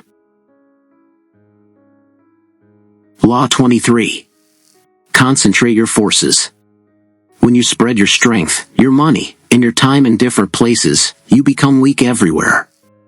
In this world of power, this is a very big truth that the person who tries to do every work together cannot become completely successful in any work. If you put your energy on 10 different paths, you will reach nowhere. In contrast, if you put all your strength, all your resources, and your entire focus only on one target, no obstacle can stand in front of you. Scattered light does nothing. But when it is focused like a laser beam, it can cut anything. The real rule of power is exactly this: gather your scattered forces, and strike with full strength at one place. Understanding the human psychology behind this is very easy. A human being has limited time and energy. When you put your hand in many things together, your mind gets tired, and you do every work with half-heart. Your competitors take advantage of this spreading of yours. But when you put your entire focus on any one most necessary work, your strength increases many times. The other person does not have enough time or preparation left to stop you. By continuously striking at one place, even the biggest target gets achieved. Distraction is the sign of weakness, and concentration, that is, focusing at one place, is the biggest strength. A very brilliant example of this strategy is found in the battles of Napoleon Bonaparte in history. Whenever Napoleon stepped on the battlefield, his biggest rule was that he never divided his entire army into different parts. Even if the enemy's army was very big in number, and it was spread in different places, Napoleon would lift his entire army and attack with full strength only on the weakest part of the enemy. By the time the remaining army of the enemy understood where the attack has happened, Napoleon had already completely destroyed that part. By joining his scattered strength at one place, he always defeated the biggest armies. Another excellent example comes from the world of business. When Steve Jobs returned to Apple Company in 1997, the company was making dozens of different kinds of products. Printers, cameras, different computers, and who knows what. The company's money and the hard work of the engineers was divided in different projects. And Apple had reached the verge of bankruptcy. Jobs applied Law 23 the moment he came. He immediately closed all those useless projects of the company that were in loss. He focused his entire team, all the money, and all the attention only on 4 excellent products. That one big decision saved Apple. On the strength of that exact focused hard work, they made products like iMac and later iPod, which completely changed the tech industry of the entire world. So how do you include this rule in the framework of your life? The first step is, make the list of your work small. Stop running after 10 different projects every day. In your entire day, choose only that one most important work that can completely change your life or your career. Put all your energy, your entire time, and your entire attention only on that one work. Until that work is completely finished, do not give attention to any other thing. Second step, never divide your money and your resources in many places. If you are starting any business, instead of putting all your funds in different things, put them on one strongest product or service. When you throw all your strength in one direction, the chances of getting success increase a lot. Always remember, stop spreading. Law 24. Play the perfect courtier. The world of power works like a big court. And if you have to survive in this game and reach the top, you have to become a perfect courtier. A courtier is that person who is very polite, graceful, and diplomatic. He never does direct fight, and never speaks the bitter truth on anyone's face. He knows how to manipulate people's moods. The person who is too direct, aggressive, or blunt in office or society, people remove him from the path very quickly. In the game of power, your success depends on how cleanly you handle office politics and people's ego. The person who knows how to bow in front of everyone, and also knows how to play his move at the right time, that is the real player. The human psychology behind this is very clear. Every person likes respect, attention, and flattery, that is, praise. When you tell anyone the direct truth or point out his mistake, his ego immediately gets hurt. But a perfect courtier never does direct attack. He always places his talk in an indirect way. He always makes his boss feel the master, and gives comfort to the people around him. The work of a courtier is to wear such a mask that always keeps smiling, even if any dark game is running in his mind. When you make people feel good, they forget their security, and happily accept every talk of yours. The biggest master of this strategy is considered the French diplomat Talleyrand. Talleyrand worked in the most dangerous period of the history of France. He worked with aggressive leaders like Napoleon Bonaparte, and also with the kings who came after him. When the remaining politicians were getting killed because of their mistakes or being thrown out of power, Talleyrand always remained at the top. The reason for this was that he was a perfect courtier. He very quickly read the mood of the king. He never did direct debate with the king. If he had to get any big talk accepted, he presented it in such a way that the king felt that idea is his own. On the strength of his diplomacy and flattery, Talleyrand controlled the entire power for decades. The corporate world is also today's a court. Suppose in any corporate office there are 2 employees. One is very hardworking, but he is very blunt, and in meetings he directly points out the mistakes of the boss. The second employee does average work, but he is a perfect courtier. He laughs on the jokes of the boss.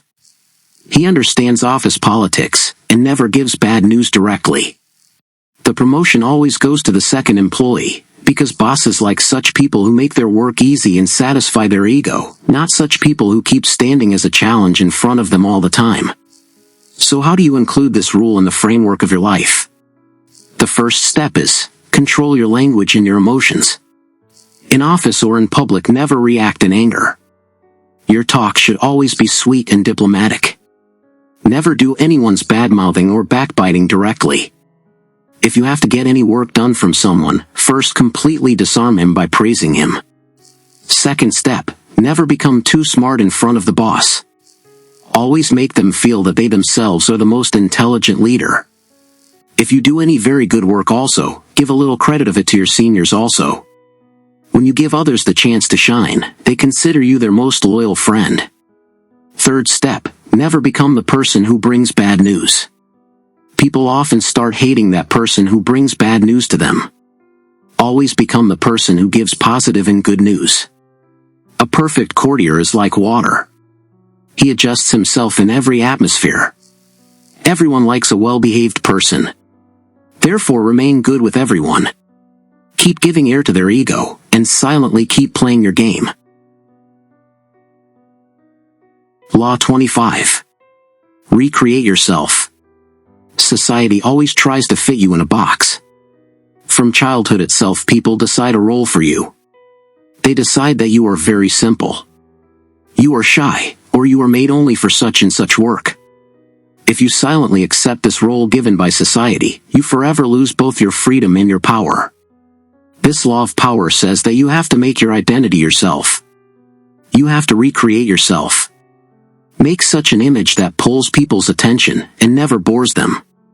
Keep the control of your image in your own hands. Never give others the right that they decide who you are and what your limit is. The person who becomes a victim of his old image can never become a big leader. You have to become a sculptor who carves his own statue. When you give a new form to your personality according to your will, the world is forced to look at you with the exact gaze that you want. The human psychology behind this is very simple and deep. The human mind is very lazy. It does the work of judging people and putting labels on them so that it can feel safe, and does not have to think much. When people give you one label, they start behaving with you in a very predictable way. They start controlling you. They feel they have completely understood you. But when you change your personality like an actor, people remain shocked. You have to consider your life a very big drama, and yourself the main character of that drama. When you yourself design your image, you become a mystery in front of the world. Mystery always attracts power toward itself. People get bored of that person who looks the same every day and talks the same things. But the person who comes with a new form every time settles on people's mind. You have to become the director of your life yourself. A very powerful example of this strategy comes from the life of Marilyn Monroe in the history of Hollywood. Her real name was Norma Jean, and she was a very ordinary factory worker. Her childhood had passed in very much poverty and loneliness. If she had remained in that exact old identity, the world would never have noticed her, and she would have forever got lost in anonymity. But inside Norma Jean there was a very big hunger to achieve power and fame. She completely erased that ordinary role given by society, and decided to design her identity herself. She changed her name to Marilyn Monroe, which sounded very attractive and star-like. She made the color of her hair platinum blonde. She changed her way of speaking and made the voice very soft and breathless, and developed a unique style of walking. She molded herself into a completely new character that was very glamorous, bold, and mysterious. This new avatar of hers was so powerful that the entire world, media, and public became her fan. Norma Jean killed her old identity and gave birth to Marilyn Monroe. In front of the public she never broke her character, and always remained in that exact image. She proved that a human being may be born, however, he can make his image himself, and can rule the entire world. In the modern corporate and tech world, the biggest example of this is seen in the life of Steve Jobs. In the 1980s, when Jobs started Apple, his image was like a stubborn, barefoot, wandering, and unpredictable hacker. The people of the business world did not consider him a serious leader. Because of this exact bad image, he was thrown out of his own company. But when Jobs returned to Apple in 1997, he completely recreated himself. He completely finished that old stubborn and immature image of his. He chose a new uniform, a black turtleneck and blue jeans. He presented himself in front of the world as a spiritual, quiet, and visionary leader.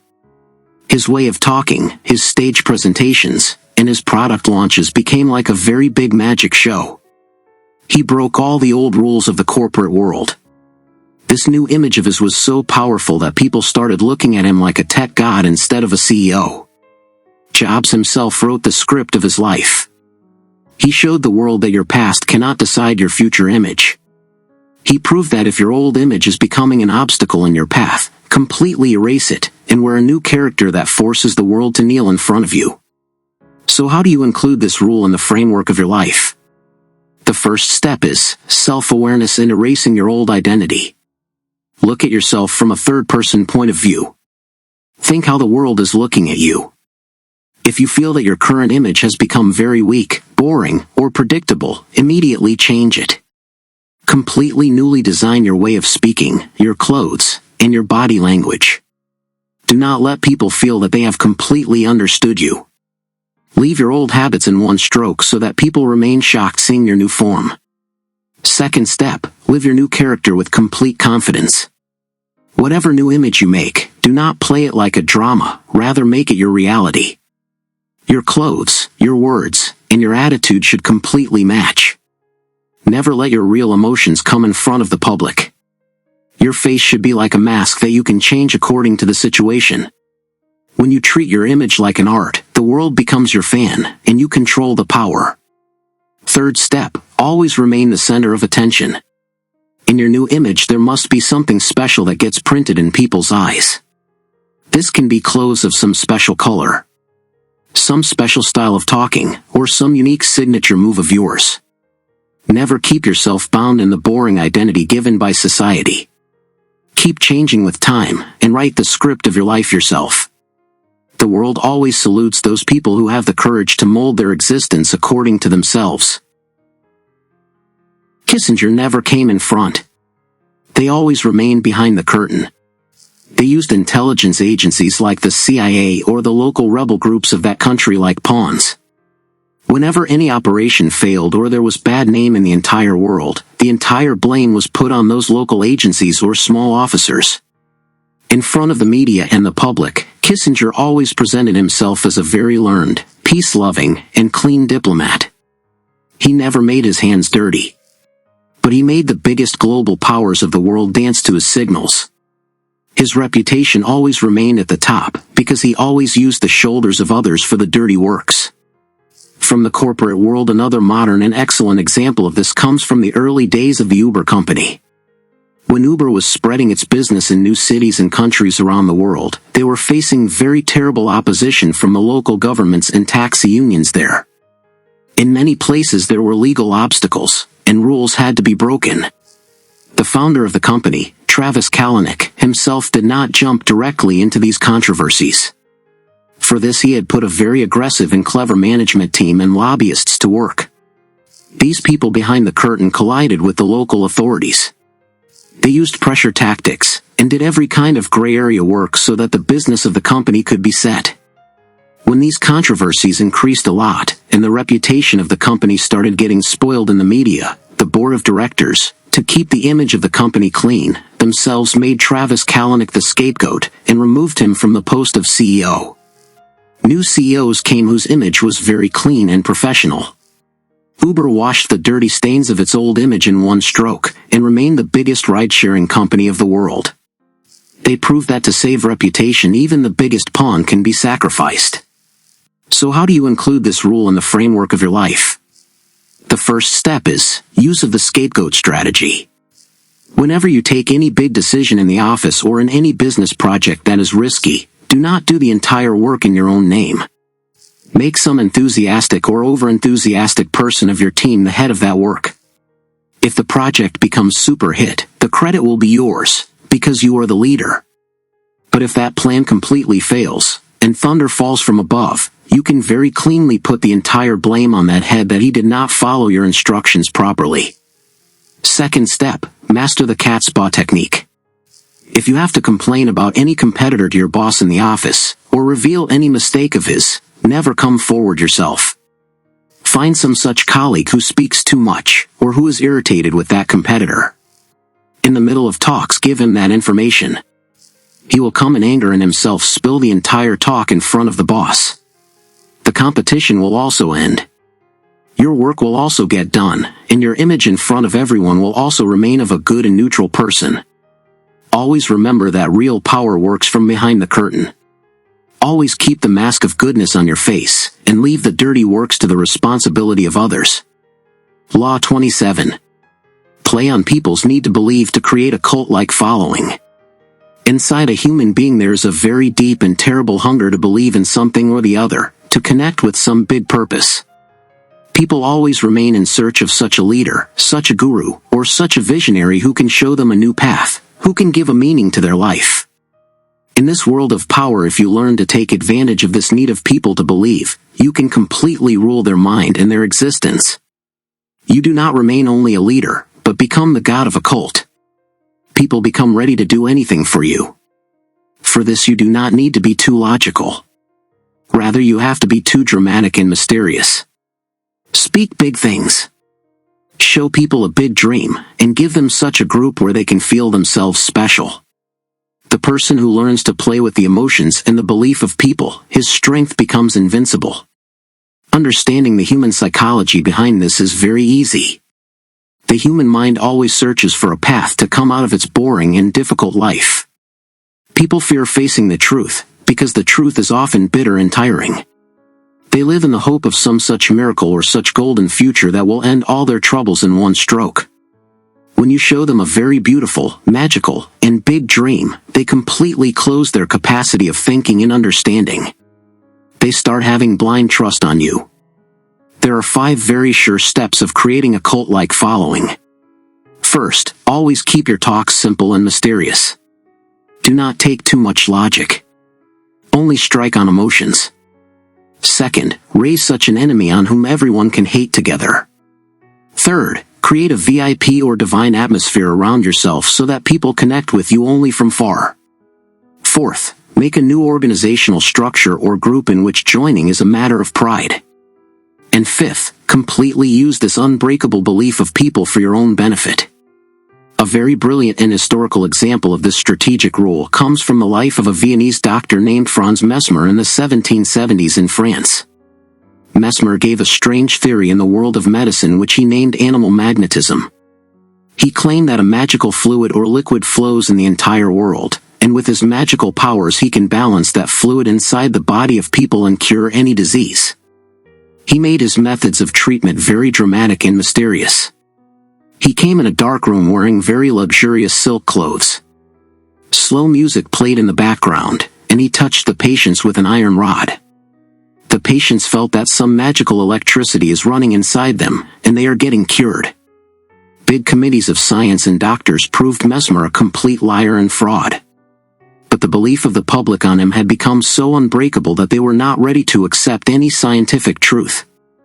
Mesmer took advantage of this exact hunger of people to believe, and made the people of the richest and highest families of France his blind devotees. He had become more than a doctor, a messiah of a cult, because he knew that people prefer to believe a beautiful and magical deception more than bitter medicines. In the modern corporate and tech world, the biggest and unmatched example of this is seen in the life of Apple's co-founder Steve Jobs. In the tech industry, this quality of Jobs was called the reality distortion field. Whenever Jobs came on stage, he did not only launch a computer or a phone. Rather, he sold a very big emotional and revolutionary idea. He presented his products in such a way as if they are the only way to change the world. He made his audience and his employees completely believe that Apple is not only a company, rather it is a movement. A religion. He made his customers feel part of a very special community. By giving the slogan of Think Different, he filled the feeling inside people that the one who uses Apple is different from the ordinary crowd, and very special. The result was that such a cult-like following of Apple's customers got prepared who were ready to forgive every mistake of the company, and to stand in lines night after night for their most expensive products. Jobs proved that when you make your brand a religion, no rule of competition applies on you. So how do you include this clever rule in the framework of your life? The first step is, always keep your speech vague and promising. Whenever you are leading any team in the office or starting any new project, do not only talk about technical and boring numbers. Present a very big and beautiful vision. Use such language that sounds very big, and fills a passion inside people. Show them a dream of a golden future where they can reach under your leadership. Second step, use of create an us versus them dynamics. Create such a feeling inside your group or your team that the entire outside world or your competitor is your enemy, and all of you together are fighting a very sacred war. A common enemy always brings people closer to each other, and increases the loyalty inside them many times. Third step, keep an air of exclusivity around yourself. Do not always remain easily available for everyone. People should feel that becoming part of your group or talking to you is a very big privilege. When people will long to get one glimpse of you or your praise, they will start looking at your existence like a messiah. Always remember that the world does not run behind the truth, but behind belief. Give people a reason to believe, and silently build your empire. Law 28. Enter action with boldness. If you are in confusion about any work, there is even a little fear or hesitation inside you, never start that work. Your hesitation will spoil your entire action. In this world of power, being cowardly is a very big disease. When you do any work with half-heart or with fear, your deficiencies and your fears start looking clear. People immediately understand that you are weak, and they dominate over you. In complete contrast, when you enter any work with complete boldness, that is, with bravery, even your mistakes get hidden behind your strength. A strike done with boldness scares the other person in one stroke, and forces him to step back. The nature of a human being is such that he always respects brave people and suppresses cowardly people. Even if you make any mistake, use even more boldness to correct it. The human psychology behind this is very simple. Inside every person there is a hidden fear. When any person takes any step with too much confidence and boldness, the mind of the remaining people assumes that this person must have some very big strength or secret information. That is why he is so fearless. Boldness creates a deep suspicion in the mind of the other person, with which his entire defense shakes. When you hesitate, you give others the time to think and to prepare against you. But when you attack straight without stopping, you shock the other person. In the game of power, the person who takes the first step with complete strength and without any fear, wins half the battle right there. Learn to scare people. Stop bowing in front of them. A very brilliant example of this strategic rule can be seen in the 1990s in the world of finance and corporate. When a famous investor, George Soros, decided to play a very big and bold bet against the British pound, the entire world remained shocked. At that time, the Bank of England was one of the oldest and most powerful financial institutions of the world. No ordinary investor could even think of directly picking a fight with the government and the central bank. But Soros had sensed one weakness of the pound. He did not do only a small investment, rather showing complete boldness he took a very big short position of $10 billion. This step of Soros was so big and fearless that it created a storm in the entire financial market. Seeing this bold action of his, all the remaining investors also got scared, and they also started selling the pound. The Bank of England tried completely to control the market. But in front of that terrible and bold attack of Soros, they could not stand. Within one day the bank had to accept defeat, and the value of the pound completely crashed.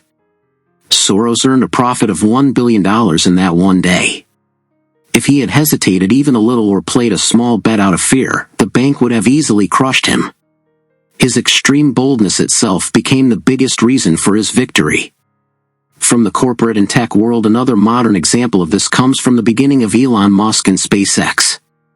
In the year 2002, when Musk thought of stepping into the world of space science, the entire world mocked him. At that time, the space industry was captured only by big governments like NASA and Russia. For any private company to make its own rocket and send it into space was considered an impossible dream. Musk did not even have too much money, and his first 3 rocket launches completely failed. He was completely on the verge of getting destroyed. In such a situation, any ordinary person would have gotten scared and closed his business. But Musk, with complete boldness, threw all his remaining last money into the 4th launch.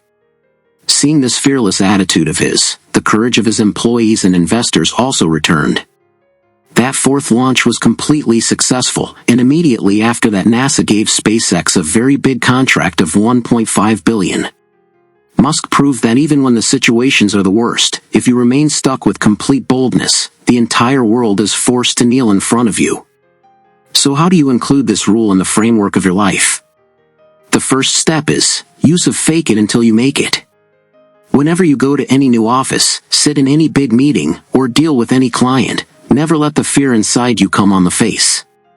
Always keep your voice clear and loud. Your body language should be completely tight and confident. When you present yourself like a lion, people start considering you a hunter. Second step, Whenever you make any request from someone or negotiate any deal, always demand more than your expectation. When you keep a very big demand, the other person starts estimating your value very high. He is forced to think that you are very special. Never fight for small and ordinary options. Third step, completely delete hesitation from your life. If you have to remove someone from the job, break any relationship, or take any hard decision, do not do it slowly or by postponing. Finish that work in one stroke with complete boldness. Always remember that the world never remembers cowardly people. Become fearless, take the first step, and with complete strength crush every obstacle of your path. Law 30. Make your accomplishments seem effortless. Whatever work you do, in the eyes of the world it should look completely natural, easy, and effortless. In this world of power, if you show people how many nights you stayed awake to achieve any success, how much sweat you poured, or how many moves you played, you lose all your magic.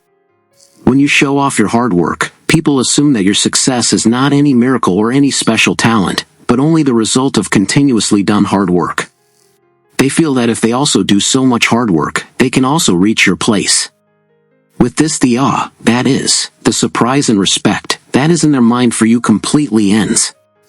Real power is in this, that you present your work in such a way as if it is some very ordinary and easy thing for you. All your preparation, all your practice, and all your tricks should always remain hidden behind the curtain. The world should only see your final perfect performance. The person who shows his work effortless, the world considers him a genius or superhuman. And no one has the courage to fight with any superhuman. Understanding the human psychology behind this is very easy and deep. The human mind always gets very attracted to magic and mystery. We all from childhood remain crazy about superheroes and magical stories. When we see any person doing some very big and difficult work with great ease, our mind considers him not an ordinary person, but some magical or God-given talent. But the moment the magician tells the trick of his magic, that magic remains only an ordinary cleverness. People get disappointed. When you tell people the stories of your hard work, your tiredness, and your struggle, you are proving yourself an ordinary, weak, and limited person. You kill that mystery from the mind of people. In contrast, when you remain quiet, and complete your work like an art with great ease, your competitors mentally get defeated. They feel that when you are so powerful without any hard work, then if you put your entire strength. In modern sports and the corporate world, the best example of this can be seen in the life of the great tennis player Roger Federer. Tennis is a very physically demanding and tiring game. But when Federer played on the court, his style was so smooth, graceful, and effortless that it looked as if he was doing some dance. His competitors would get soaked in sweat. They would start gasping, and in anger they would break their racket. But on Federer's face never any tiredness or anger was visible. His hair always remained set, and his shots looked completely natural. This effortless behavior of his made a very deep effect on the mind of his competitors.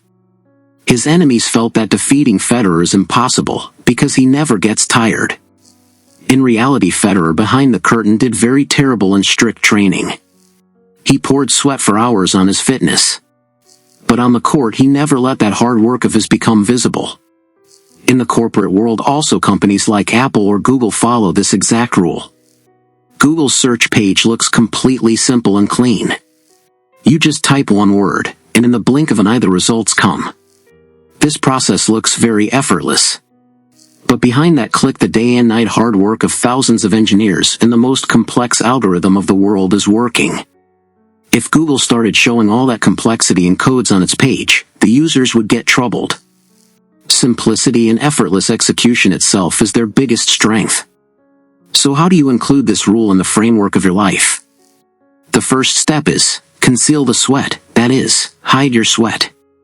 In the office or in your business, never show in front of people how tired you are, or how many nights you spent without sleeping to complete that project.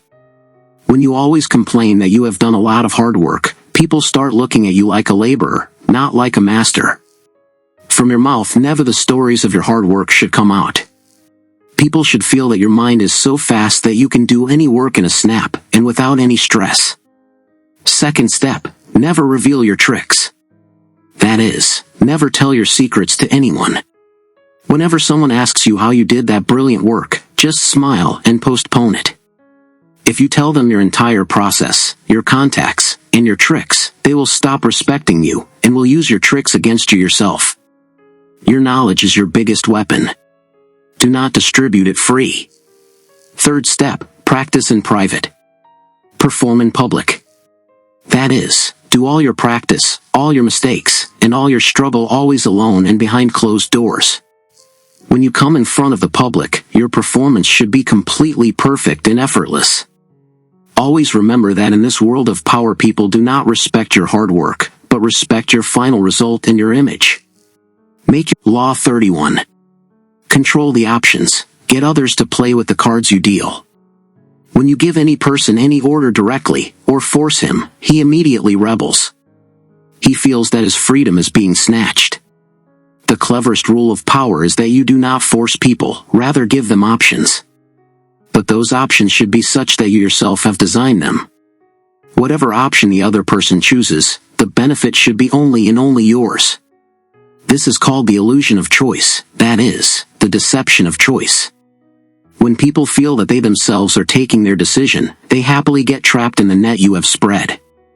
The person who controls the options of others, without giving any direct order, rules the entire game.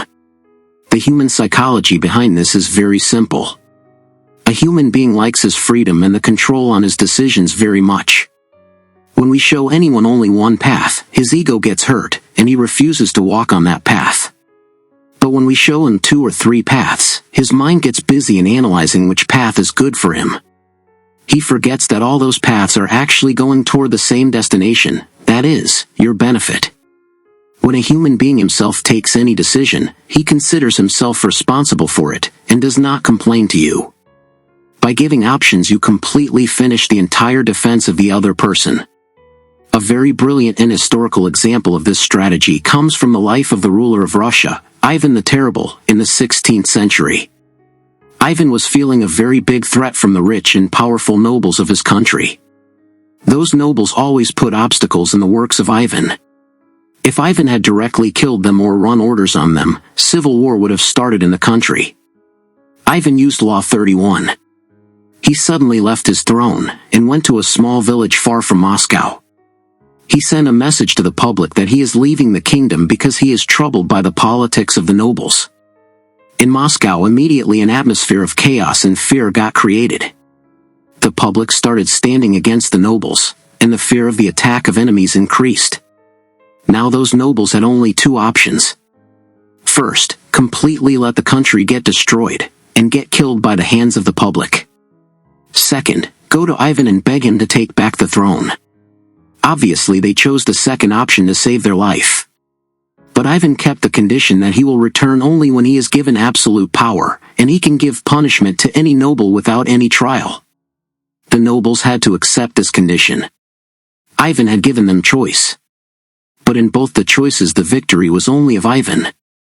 In modern marketing in the corporate world, the best example of this can be seen in the pricing strategy and the decoy effect. Suppose you go to buy popcorn in the theater. There you get 2 options. 1 small popcorn of 100 rupees, and 1 large popcorn of 250 rupees. Most people will buy the small popcorn to save money. But the company wants that you buy the large popcorn. Therefore they put a third option in the middle. Medium popcorn of 220 rupees. Now the mind of the customer works in a different way. He thinks that by seeing only 30 rupees more he is getting a much larger popcorn than the medium. This is a very big deal. He happily gives 250 rupees and buys the large popcorn. He feels that he has made a very smart choice, and has made the company a fool. But in reality the company had controlled his options in such a way that he chooses the exact option that the company wanted. The customer got the illusion of freedom, and the company got its profit. So how do you include this rule in the framework of your life? The first step is use of the illusion of choice. In the office or in business, whenever you have to get any work done from your team or your boss, never give them a direct order or a single idea. Always keep 2 or 3 ideas in front of them. But design those ideas in such a way that the idea you like looks the most safe, logical, and profitable. Keep the remaining options deliberately a little weak. The boss will feel that he himself has chosen the best idea. But in reality he has chosen the exact one that you wanted. Second step, use of shrink their options. If any competitor or enemy of yours is flying too high, slowly close all his paths. Bring him and make him stand at such a turn where he has only 2 paths left. And on both the paths is loss and your benefit happens. When a human being is in trouble, he chooses the option of the least loss, and in that exact option you have to spread your net. Third step, play the role of the mediator. When 2 groups are fighting among themselves, become the mediator between them. Tell both their losses, and then as a solution give them such options that actually increase your power. Always remember that in this world of power the person who distributes the options, the real power remains in his hands. People feel that they are playing the game, but in reality they are only. Law 32. Play to people's fantasies. The bitter truth is often very boring, tiring, and ruthless. A human being always wants to run away from the difficulties and responsibilities of his real life. In this world of power the person who shows people the bitter truth, people start hating him and remove him from their life. In complete contrast the person who promises to make true the fantasies of people, that is, their imaginations and their golden dreams, people become crazy for him. The real rule of power is that you never have to cry the cry of reality in front of the public. You have to become such a magician who shows people a beautiful path of their incomplete desires and dreams. When you give people the trust of such an imaginary world where all their troubles can end in one stroke, they become ready to walk behind you with closed eyes. The person who knows how to sell fantasy can control the mind of the entire crowd. The human psychology behind this is very simple and deep. The nature of a human being is such that he wants to avoid hard work and long struggle. He always remains in search of shortcuts and magical changes. To face the truth a lot of courage is needed, which most people do not have. They are troubled by their poverty, their boring job, and their loneliness. When you come in front of them and claim that you have such a secret formula with which they can become rich, beautiful, or successful overnight, their mind completely stops thinking logically. They consider that fantasy itself their reality. You have to identify the sore nerve of people. You have to see for what thing they are longing, and then show them a very brilliant and colorful dream of that exact thing. As long as you keep their illusion, they will remain your slaves. In the modern corporate world and marketing, the biggest and unmatched example of this can be seen in the beauty and fitness industry. No cosmetic company ever sells only an ordinary cream or soap. They actually sell a fantasy. Of becoming fair overnight, of always looking young, and of becoming the most attractive in society. In the advertisements they show how by applying one cream someone's entire life changes. He gets a very big job, and everyone becomes crazy for him. In the same way in the weight loss industry companies make such broad claims that without any exercise and without changing the diet, by only drinking one magical tea or eating a capsule you can lose 10 kilos of weight. Scientifically this is completely false. And every customer from the inside knows that the real method is only hard work and right food. But the truth is very bitter and tiring. People prefer to ignore that truth and buy that 30-day magical fantasy more. Companies take advantage of this exact human weakness and earn billions of dollars of profit. They do not sell the truth. They only sell a beautiful illusion. So how do you include this rule in the framework of your life? The first step is, never promise sweat and hard work. That is, never show people the path of hard work. Whenever you are leading any team in the office or pitching your idea to any new client, do not tell them how many difficulties will come in completing this project. Only show them a very beautiful and attractive picture of the final result. Make them feel how easy and fun working with you will be. Second step, understand the hidden desires of people. Observe the people around you carefully. See from what thing your boss or your partner fears the most, or what thing he wants to get the most. If your boss wants that his name is in the entire market, show him a dream of such a strategy with which he comes in the headlines of the media overnight. Become the medium of fulfilling his fantasy. Third step, create a visual spectacle. That is, always present your talks in a very dramatic and colorful way. In place of boring data and numbers, use stories and big visions. Always remember that in this world of power, the person who makes people drink the bitter dose of reality, the world kills him. But the person who shows a dream of a beautiful fantasy, the world kneels in front of him. Take people into the world of their dreams. Law 33. Discover each man's thumbscrew. Inside every person there is a weakness. Such a hidden part that controls his entire defense system. In this world of power, no person is completely perfect or invincible. Even if someone from the outside looks as tough, powerful, or quiet as possible, inside him there is certainly a sore nerve. This exact is called the thumbscrew, that is, that screw, which if you turn even a little, the other person will cry out in pain, and will be forced to accept every talk of yours. The real rule of power is that instead of competing directly with people, silently find this weakness of theirs. Once you get to know the biggest weakness of someone, a very sure weapon of manipulating him comes in your hands. The person who learns to find and press the thumbscrew of others, without any big fight, can make even the most powerful person of the world his slave. The human psychology behind this is very practical and deep. The nature of a human being is such that he keeps his weaknesses, his fears, and his hidden desires hidden from the world. Often these weaknesses come in front in three forms. First, some incomplete dream of childhood or some deep fear that still dominates his mind. Second, some such secret emotion of his that he cannot control, like too much anger or a very big ego. And third, some such hidden pleasure or desire for which he can go to any extent. When you talk with people, they unknowingly give hints of these weaknesses through their expressions, their talks, or their likes and dislikes. A clever player never ignores these signals. He quietly collects this information, and at the right time strikes directly on this exact weakness. When someone's thumbscrew is pressed, his logical mind completely stops working. A very brilliant and historical example of this strategy can be seen in the court of the King of France, Louis XIV, in the 17th century. At that time in his court there was a very clever politician and minister whose name was Jean-Baptiste Colbert.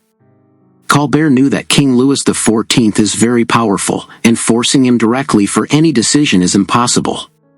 If he had directly debated with the king would have immediately removed him from the job or put him in jail. Therefore Colbert observed the nature of the king very deeply, and found out his thumbscrew. The thumbscrew of the king was his very big ego, and is this dream that history remembers him as the greatest and most luxurious king of the world. Colbert completely took advantage of this weakness. Whenever he had to get any new project passed, or use the money of the country at any special place, he made the king believe that by doing this work the name of the king will shine in the entire world, and his glory will increase many times. He made the king agree to build the luxurious palace of Versailles on the strength of this exact weakness. Colbert turned the screw of the ego of the king so cleanly that the king felt that all the decisions are his own. But in reality the entire power was in the hands of Colbert. He was running the entire country according to himself by holding the sore nerve of the king. In the modern business and tech world the best example of this can be seen in corporate negotiations and takeovers. Suppose a very big tech company wants to buy some small but innovative startup company. The owner of the startup is a very intelligent and passionate engineer who is completely not ready to sell his company. He is demanding a lot of money, and has adopted a stubborn attitude. The clever negotiators of the big company, instead of debating about money with him, find his thumbscrew.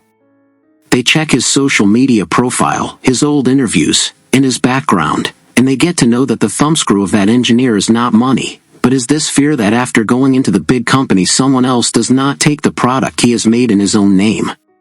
He is longing for recognition, that is, name. The negotiators immediately change their strategy. They give him a very attractive offer in which even if the name of the company changes, but on that product always the name of that engineer will remain, and he will be given the title of chief visionary for lifetime. The thumbscrew of that engineer gets pressed. His entire defense collapses in one stroke, and he immediately signs the deal. He did the exact thing that the big company wanted, because they had caught his biggest weakness. So how do you include this rule in the framework of your life? The first step is, listen more, talk less. That is, give people the chance to speak as much as possible. When you are in the office or in any meeting, instead of praising yourself, carefully listen to the other person. When people become too comfortable, or when they drink alcohol, or are in anger, they themselves spill their deep secrets and fears. Look at their body language, on what talk they react the most. Second step, identify the insecurities of people. If in your office there is any competitor of yours who always does too much show-off, or shows off his clothes and cars, understand that his biggest weakness is this exact fear that people do not consider him small or unsuccessful. His thumbscrew is this exact show-off. Whenever you have to get any work done from him, praise his reputation. He will immediately get trapped in your net. Third step, use that weakness at the right time. Never react immediately the moment you get to know anyone's weakness. Keep that information locked in a vault in your mind like a secret weapon. When your bad time comes, or when you have to take the biggest step in the competition, then silently press that thumbscrew. Always remember that in this ruthless world of power, every person has a key. The person who finds that key, for him every door of the world opens forever. Law 34. Be royal in your own fashion, act like a king to be treated like one. How you present yourself in front of the world, this exact thing decides how people will behave with you. In this game of power, if you remain too ordinary, scared, or suppressed, the world will take advantage of you. The nature of a human being is that he considers the scale of self-worth made by you yourself as the truth. If you present yourself like an ordinary person, people will give you orders. But if you make your way of walking, speaking, and working royal, confident, and dignified like a king, the world is forced to kneel in front of you. A king never considers himself less than others. Before wearing the crown of victory, he has already considered himself a king in his mind. You have to create that attitude in your existence that without saying anything also creates respect for you in the mind of people. The person who puts his price very high, the market considers him a premium brand. Never let your image become cheap. The human psychology behind this is very practical, which is called the reflection theory. The human mind always copies the body language of the other person, the confidence of his voice, and his attitude, and prepares its feedback according to that. When you enter any corporate meeting or office hesitatingly, saying sorry again and again, the mind of the other person immediately catches that this person is weak. In contrast, when you walk with complete confidence without pride, a straight posture, and a quiet smile, people unknowingly consider you a high-status person. This is called the illusion of status. A leader does not waste his energy in useless office politics. He always thinks big and far. When you learn to ignore small things, and raise yourself above the ordinary crowd, people start considering this silence of yours your strength. A very wonderful example of this rule in history comes from the life of the King of France, Louis XIV, in the 17th century. When he was small, the rich nobles of France had done a very big rebellion against him, and by showing him low forced him to leave the palace. This insult taught the young Louis that if he remains an ordinary king, people will never let him live in peace. When he came into power, he gave himself the name of the Sun King. He built the most grand palace of the world in Versailles, and made the rules of the court so strict that for any person talking directly with the king became impossible. Louis XIV raised such a royal atmosphere around himself that the people of the entire Europe started looking at him like God. He raised himself so high that against him again no one had the courage to raise voice. In the modern business world, the best example of this comes from the life of Apple's co-founder Steve Jobs. In 1997, when Jobs returned again to Apple, the condition of the company was very bad. The competitors felt that Apple will now close very quickly. But Jobs did not work like a desperate CEO. The moment he came, he adopted a royal attitude with boldness. He closed the useless projects, and launched a high-profile marketing campaign, Think Different. Jobs gave the message to the world that Apple is not an ordinary company, rather it is an exclusive club of genius people. He made his presentations so grand that the customers started longing for his every single word. Jobs never reduced the prices of his products, rather made Apple a luxury brand. This exact royal attitude of his was what made Apple the most valuable company of the world. So how do you include this rule in the framework of your life? The first step is the strategy of the crown, that is, always feel an invisible crown on your head. Whenever you go to any office, sit in an interview, or deal with a client, stop presenting yourself like a helpless person. Assume that you are a valuable asset, and the other person has a strict need of you. Keep your voice calm, steady, and low pitch. The person who speaks very comfortably and with satisfaction, the world listens to his talk with great seriousness. Second step, never complain and justify. That is, do not cry the cry of your limitations in front of people. And do not give too much explanation for your small mistakes. A king never begs for his decisions. Even if a mistake happens, accept it with grace, and talk straight on the solution. Learn to hide your weaknesses, and show yourself strong. Third step, set a high price for yourself. That is, always keep your value at the top. Stop immediately replying to the useless calls or messages of everyone. Keep your availability limited so that people feel that your time is precious.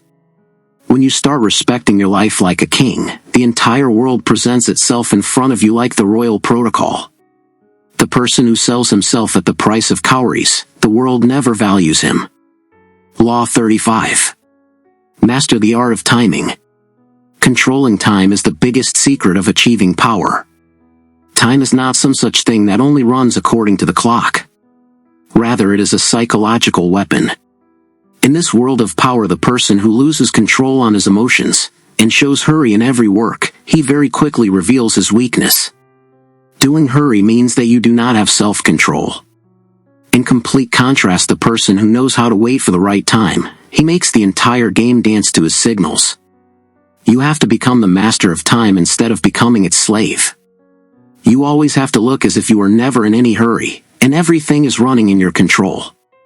Keep the hunter inside you awake, who completely sits quiet and waits for his prey to come at the right turn, and at the right time completes his strike in one stroke. Understanding the human psychology behind this is very easy. When a human being is in any difficult situation, his mind fills with fear and anxiety. Because of this fear, he immediately wants to take some action or the other so that he gets relief from that restlessness. This exact is the turn where he makes the biggest mistake. In the game of power, there are 3 kinds of time that you have to master. First is historical time. You have to understand what kind of period is running in the market or society, and in which direction the wind is going to blow ahead. Second is force time. When you deliberately force your competitors to take a decision quickly so that they make mistakes and hurry. And third is end time. When you finish your target with complete speed without giving him the chance to recover. The person who learns to make balance between these 3 times wins every bet. A very brilliant example of this strategic rule in history comes from the strategy of the biggest Chinese leader of the 20th century, Mao Zedong. When Mao was fighting with his Red Army against the Chinese government and the Japanese army, he neither had too many modern weapons nor a big army. If they had, in passion, directly fought big battles with the enemy, they would have been completely crushed in one stroke. But Mao was a very big player of time. He adopted the strategy of the long march in guerrilla warfare. He deliberately stepped back from direct confrontation and sat hiding in the mountains. The enemy army kept wasting its energy, money, and resources in searching for them. Mao for years silently waited for the right time. He knew that time is with him, and the enemy is slowly becoming weak from the inside.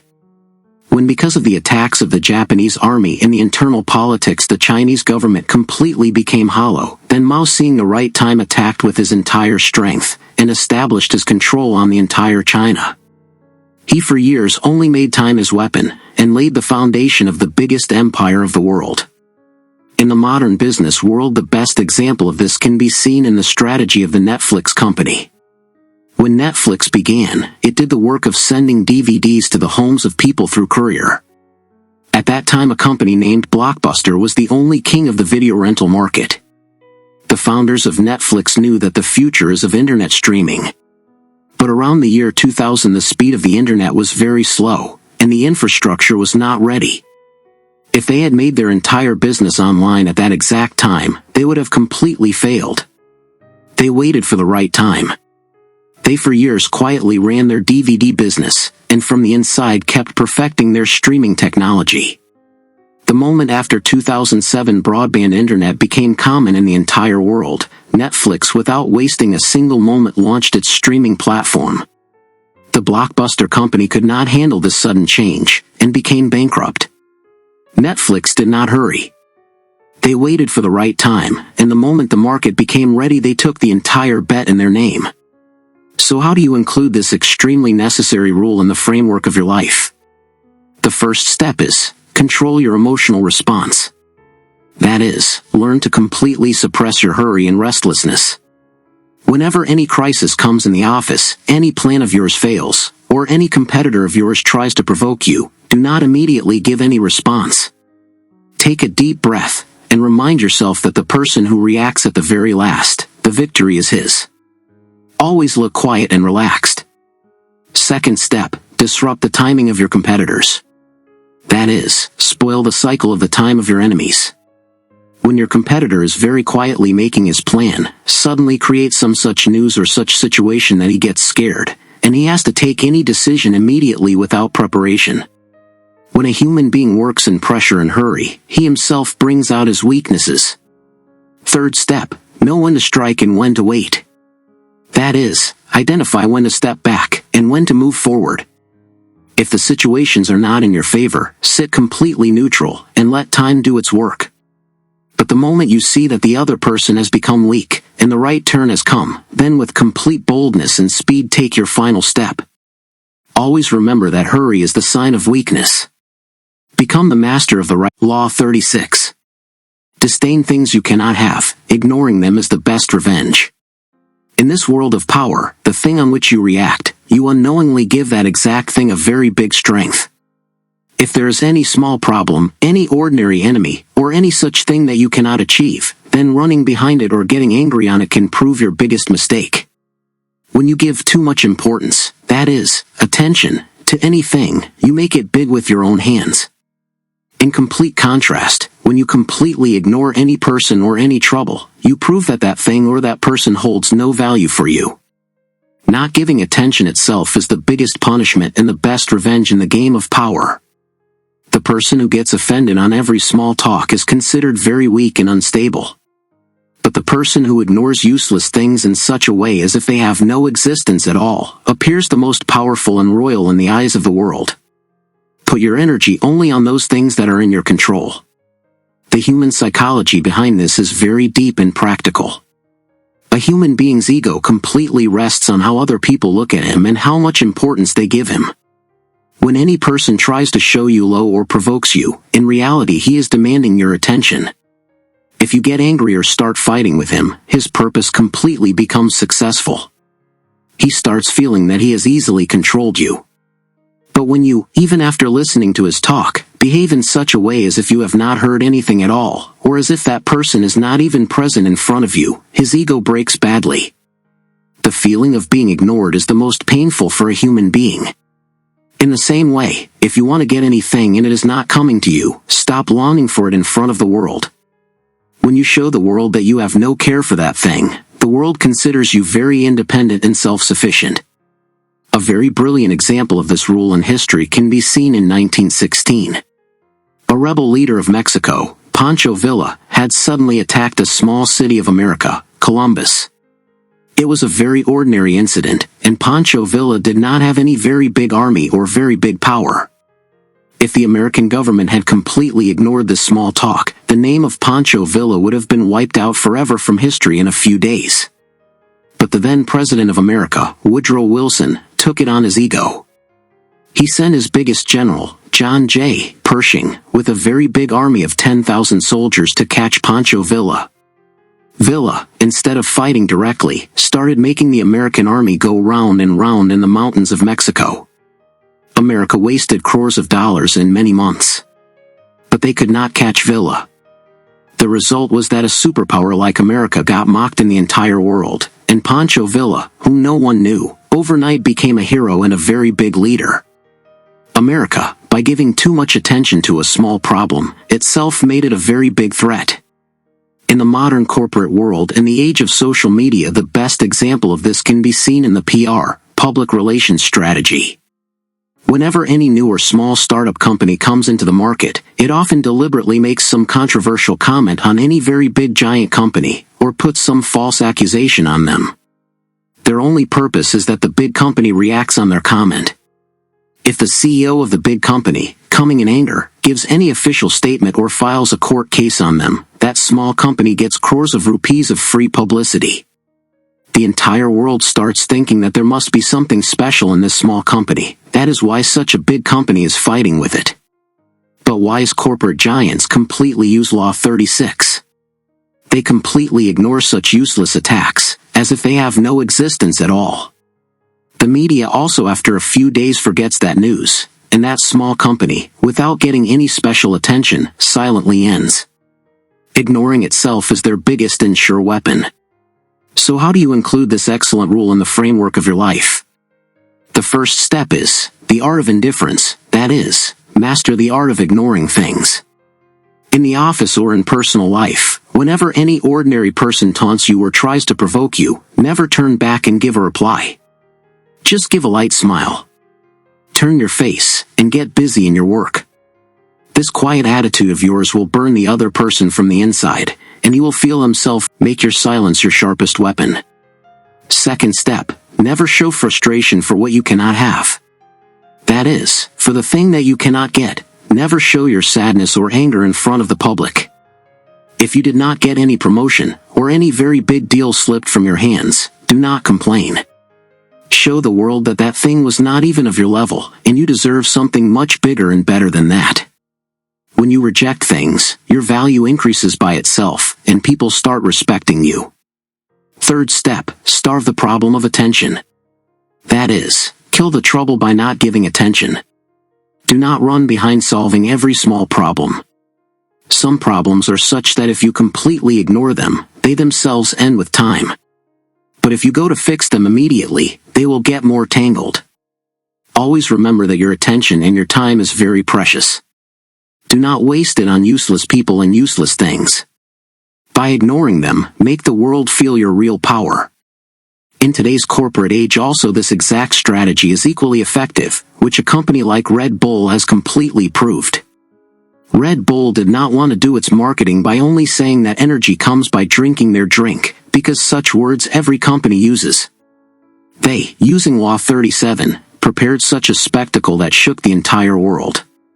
They sent a skydiver named Felix Baumgartner to the edge of space, that is, the border of space, and made a project of making him jump from there onto the Earth. This was not any ordinary advertisement, rather it became a very big event of human history.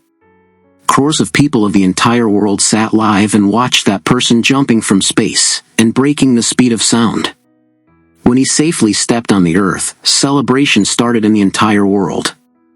In that entire magical scene the logo of Red Bull was stuck everywhere. The company, to prove its image of extreme energy, did not speak any long talk, rather presented such a scene that the world can never forget. This spectacle made them the undisputed king of the industry, and their control happened on the mind of the youth of the entire world. So how do you include this extremely effective rule in the framework of your life? The first step is visuals over words, that is, focus more on show than on words. In the office whenever you give any presentation or pitch any new idea, use boring text or long reports as less as possible. In its place use very brilliant graphics, colors, and visual props. Show people that thing which you want to make them feel. When your presentation will be like a brilliant show, no one will be able to find faults in it. Your visual strategy should be much louder than your words. Second step, create a signature symbol. That is, make your own special mark. You have to add such a visual element around yourself that is connected only with you. It can be some special style of your clothes, some special color, or some special setup of your office desk. When people see that symbol, immediately your power and your image should come in their mind. This symbol of yours should become a very big and quiet part of your identity, which without speaking proves your importance. Make it the strongest part of your personal branding. Third step, stage your actions. That is, turn every big work of yours into a brilliant event. If you have to make any big announcement in the office or take any big decision, do not do it through an ordinary email. Call a special meeting for it. Make the atmosphere a little dramatic, and then with complete confidence place your talk. When you present your actions like a very big scene, people consider the value of your work 10 times more. Do not let your life remain a boring story. Make it a brilliant blockbuster film, for watching which the world always remains desperate. Law 37. Create compelling spectacles. In this game of kid power, only with the support of words, making your talk accepted or impressing people is a very difficult and tiring work. People easily start suspecting words. They debate and find deficiencies in your talks.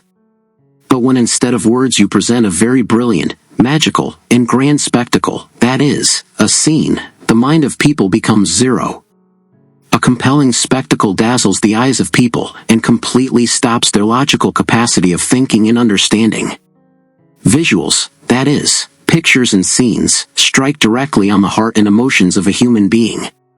You have to make the way of presenting yourself in front of the world like a very big movie director. Use the atmosphere around you, your clothes, colors, and symbols in such a way that whoever sees you gets completely pressed by your aura. The person who turns his life into a very big and memorable visual event, the world considers even every lie of his as the truth. Because what our eyes see, the mind believes on that the fastest. There is a very big strength in scenes more than words, which always makes you stand different from the crowd. The human psychology behind this is very deep and powerful. The human mind processes images and visual details thousands of times faster compared to words. When we see any very big or grand scene, a feeling of awe, that is, surprise and miracle, gets created inside us. In the intoxication of this surprise, our defense system completely falls. We cannot see the real motives or deficiencies hidden behind that scene. A very big spectacle is actually a very clever distraction. When you put the attention of people on any very big and shiny thing, you can silently play your real move behind the curtain. With words you reach the mind of people. But with visuals you completely capture their soul and their subconscious mind. People never forget that person who gives them a memorable experience and a magical scene. This spectacle raises your power very high above the reach of ordinary people and blinds your enemies. When people remain lost in your dazzle, they can never understand your real intentions. Let us understand this with a famous historical event. The Queen of Egypt, Cleopatra, knew very well that the great general of Rome, Mark Antony, cannot be controlled only with talks or political agreements. If she had gone to meet him like an ordinary queen, Antony would have considered her an ordinary person and dominated over her. Therefore Cleopatra created a very grand and magical spectacle. When she went to meet Antony, she was not on any ordinary boat, but on a luxurious golden boat. The oars of that boat were made of silver, and from their movement a very sweet music was playing. On the entire boat the fragrance of the most expensive and fragrant perfume of the world was spread. The public of Rome standing on the banks, seeing this scene, completely became mad. Cleopatra herself, wearing the clothes of the goddess of love Aphrodite, was sitting on a brilliant throne, and around her small children were standing like fairies and fanning her. This scene was so grand and magical that Mark Antony, seeing it, completely remained stunned. All his pride and all his defense ended in one exact moment. Without speaking even a single word, Cleopatra, on the strength of that one spectacle, made the most powerful person of the world her slave, and took the entire power of Rome in her control. Law 38. Think as you like but behave like others. If you try to show the world that you are completely different from the ordinary crowd, you do not accept the old rules of society, and your way of thinking is the most unique, people will consider you their enemy. In this game of power, openly showing off your unconventional thinking is the biggest mistake. People assume that you are considering yourself smarter than them and showing them low. They become against you and put you aside. The real rule of power is that in the mind you think exactly what feels right to you. But in the outside world wear exactly the same clothes, speak exactly the same talks, and behave in the exact same way as everyone else is doing. Keep your originality limited only to your closest friends. When you walk becoming a part of the crowd, people never suspect you, and you very quietly complete your work. The cleverness is exactly in this, that your mask is completely ordinary, but the mind behind it is extraordinary. The human psychology behind this is very simple. Inside every person there is a deep insecurity that somewhere any other person does not go ahead of him, or does not mock him. When you openly challenge the cultural or traditional rules of society, the ego and defense system of people immediately becomes active. They feel that you are proving their way of living wrong. They stop listening even to your genuine talks. But when you agree with their yes, join their trends, and speak their language, they consider you their own. In this way you win their trust. Once you win the trust, the fear of you from their inside completely ends. They open all their doors for you. This exact is the quiet opportunity when you can silently strengthen your real power position. Remain free in your thinking. But in actions always remain traditional. A precise example of this from the modern corporate world comes from the early days of Google. When the founders of Google, Larry Page and Sergey Brin, were working on a revolutionary search engine tech, their way of thinking was completely different from the traditional business model. In that period, tech companies like Yahoo believed that on the search page there should be many advertisements and links. Larry and Sergey knew that this model is boring, and the future is of the clean search page. If they had at that time shouted in front of the investors that your model is wrong, and we will change the industry, no one would have given them funding. They used Law 38. They went to the meetings wearing traditional business suits. They talked in the corporate language of the investors, and gave the trust that they are only making a better search tool. They kept their different thinking hidden. When they got the funding, then they completely changed the entire market according to themselves.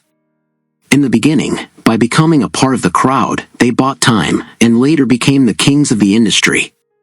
Another modern example of this can be seen from the entertainment industry. When any new director wants to make his very unconventional or controversial film, he does not directly go to the studios and tell his radical ideas. He knows that if he becomes too rebellious right in the beginning, no company will even touch his project. That clever creator first makes very mainstream and regular content that fits according to the rules and trends of society. He writes exactly those stories that the public likes to see. On the strength of this ordinary mask, he makes his name in the industry. He wins awards, and collects money. When he reaches such a power position where no one can spoil anything of his, then he brings out his free-thinking films. He never collides with the system in the beginning. He first becomes a part of the system, gains reputation, and then becomes the master of his will. So how do you include this clever rule in the framework of your life? The first step is, wear the mask of conformity. That is, wear the mask of looking ordinary. Whenever you go to any new office or become a part of any traditional society, do not immediately start spilling your revolutionary thoughts. Whatever clothes the people there wear, on what kind of jokes they laugh, and what rules they accept, you also silently start following them. They should feel that you are completely like them, a normal person. Second step, share your true thoughts exclusively. That is, share your real and unconventional thoughts only with selected and loyal people. Do not show off your being intellectual in front of every person. When you stop debating with everyone, you save a lot of your energy, and avoid taking useless enmity in the office. Third step, agree but act independently. That is, in talks always remain in agreement with others. But take the decisions with your own mind. When anyone gives any useless advice, instead of debating, smile and say you are completely right. By saying this, the ego of the other person becomes calm. After that, behind the curtain, do the exact work that is best for your career. There is no need to show. Law 39. Stir up waters to catch fish. Anger and emotions are your biggest enemy in this game of power. When you are in anger, your logical mind completely stops working, and you end up making some mistake or the other, whose benefit your competitors immediately take. But there is also a second and very cunning aspect of this rule. If you yourself always remain quiet, and learn to deliberately make your enemies angry, the entire bet comes in your hands. You will have to keep provoking your competitors all the time. you will have to strike on their sore nerves so that they lose their temper. When your enemy, becoming blind in anger, takes any step without thinking, he himself will bring out his weaknesses. The real rule of power is exactly this: stir the dirty water and create disturbance in it so that the hidden fish come up, and then very quietly spread your net and catch them easily. The human psychology behind this is very practical. Inside every person there is a hidden ego and a deep feeling of insecurity. As long as any person remains quiet and in control, he plays his moves very thoughtfully, and defeating him is difficult. But the moment you strike on his self-respect, or show him low in front of the public, his self-control completely breaks. He, coming in anger, starts thinking only of taking revenge, with which his strategy completely scatters. A clever player never reacts himself in anger. He remains standing far like a cold-minded spectator, and watches the spectacle of the other person's agitation. When the other person completely loses his senses, then you, in one exact precise strike, throw him out of the game forever. Yourself remain cold like ice, and make the world dance to your signals. A person filled with anger can never think far. He only wants to take the revenge of today's insult. Taking advantage of this exact hurry, you can push him onto such paths from where his returning becomes completely impossible. A very excellent and modern example of this from the modern corporate world comes from the terrible war that ran between Elon Musk and the old management of Twitter. When Musk started buying the company, the old board members and top executives of Twitter were fighting the legal battle in a very quiet and corporate way. They were walking very carefully. Musk knew that if they keep walking in this exact professional way, the matter will stretch very long, and a lot of his money will get wasted in legal fees. Musk used this rule very cleverly.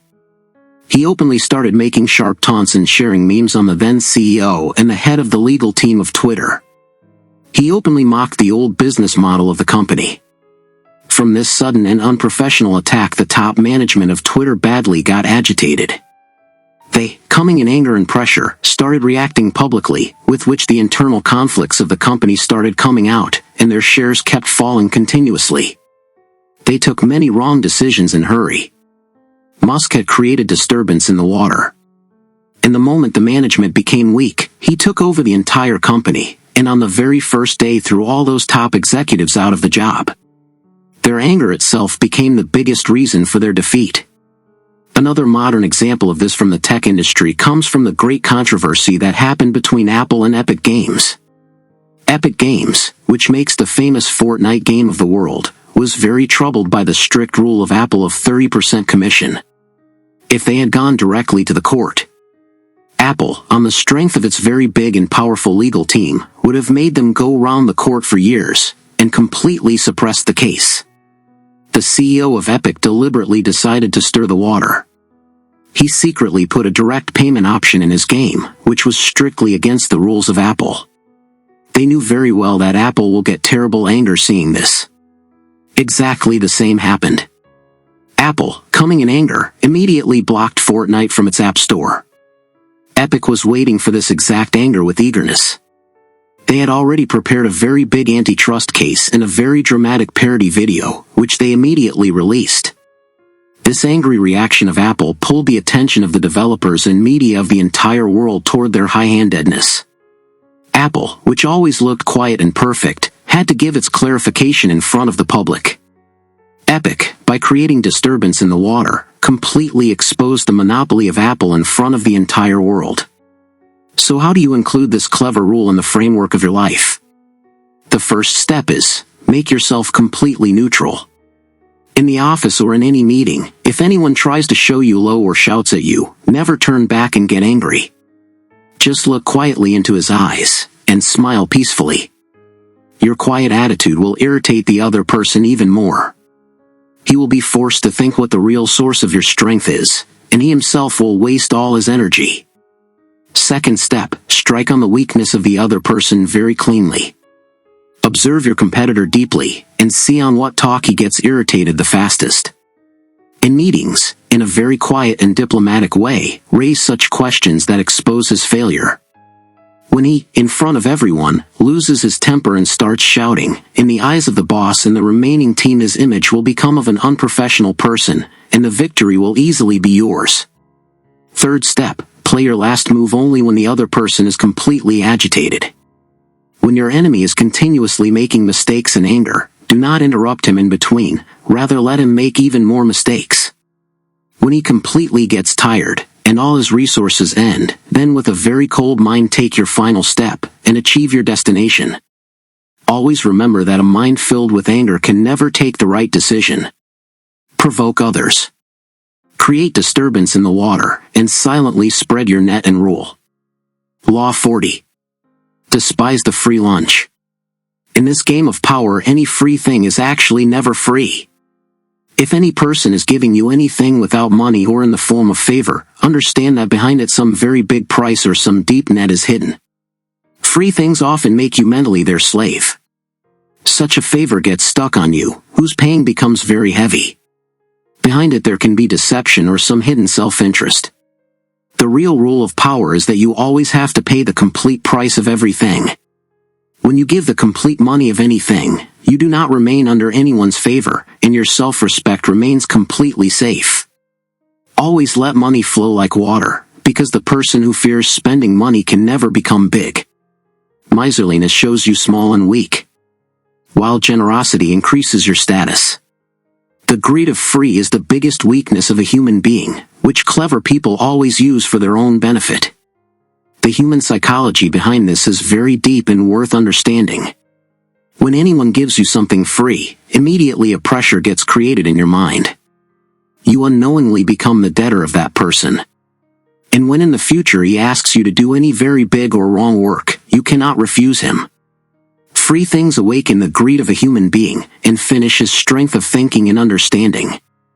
A greedy person always, in the cycle of small benefit, does his very big loss. In complete contrast, the person who is generous in spending his money, the world respects him. Money is a weapon, and more than saving it, investing it at the right place is necessary. When you spend money, you buy the trust and the respect of people, which takes you to the highest position of power. By falling into the greed of free things, a human being forever loses both his freedom and his status. A very brilliant and sure example of this in history comes from the most famous family of Italy of the 14th century, the Medici. Cosimo de' Medici knew very well that if he keeps his money only locked in the vault, his enemies will dominate over him. Therefore he used his money very cleverly. He gave a lot of money to the artists, poets, politicians, and ordinary public of the city of Florence, and spent for the welfare of the city. He never got any work done free from anyone, rather always gave them much more money than their expectation. The result was that the people of the entire city became loyal to him. On the strength of money he prepared such an army that fought not with weapons, but with deep loyalty. Cosimo had understood very early that money is the cheapest and most effective way of buying power. He never made the mistake of running behind free benefits, and for this exact reason his family for centuries remained counted among the most powerful families of Europe. No one becomes a king by saving money. Only by putting money at the right place a human being reaches the throne. So how do you include this extremely necessary rule in your life? The first step is, completely avoid free favors.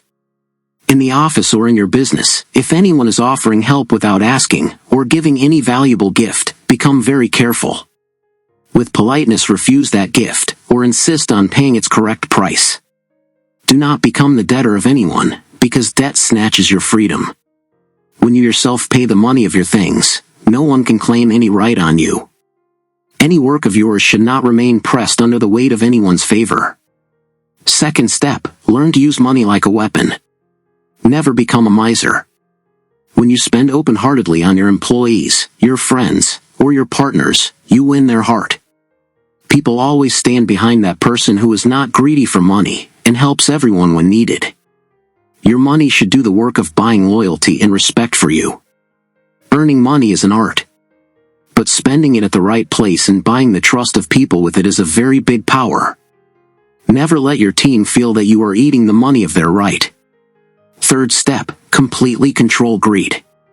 Whenever you get any such deal that looks too good, or completely free, immediately step one step back. With a cold mind, think, what is the benefit of the other person in this? In this ruthless world of power, there is no such thing as free. Everything has a price, and the wisdom is exactly in this, that you pay that price from your own pocket while saving your respect. Always learn to pay your own price, and becoming a free person silently rule this entire world. Law 41. Avoid stepping into a great man's shoes. If you are taking the place of any such person who is very great, or if your father has been a very famous and successful person, then to come out of their shadow you will have to do double the hard work.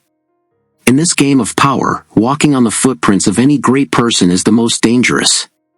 If you try to copy them, the world will never consider you a real leader. People will always compare you with that old great leader, and will consider you a weak copy. You have to make your own separate path. By completely erasing the old things and the old identity, you have to make your one new and powerful image. The person who remains hidden in the shadow of the old leader can never get his name written in history. You have to prove that your way of thinking and working is completely new, and much better than the previous one. The human psychology behind this is very deep. The human mind always remembers the past things and the past people by making them very big. People forget the mistakes of the old leaders, and start worshipping them like God. When you take the place of any such leader, people unknowingly start expecting perfection from you. If you walk on the old path, every small mistake of yours will be considered very big. Your competition happens with such a person who is no longer there. Therefore, you can never win that competition. A clever person understands this thing very well. He knows that he does not have to get entangled in the game of the old leader. Rather, he has to start his own new game. When you make new rules, the world starts looking at you from a new perspective, and the old comparison ends by itself. The most brilliant example of this strategic rule in history comes from the life of Alexander the Great. Alexander's father, King Philip, was a very powerful and great king. He had conquered the entire Greece, and raised a very big army and empire. When Philip died and Alexander became the king, the biggest challenge in front of him was exactly this, that people considered him only the son of Philip. Alexander decided to come out of the shadow of his father. Instead of only ruling Greece like his father, he completely changed his path. He attacked the biggest and most terrifying Persian empire of the world, and completely finished it. Alexander achieved everything that his father could not even think about. He did not keep his way of working, the form of his army, and his entire identity the same.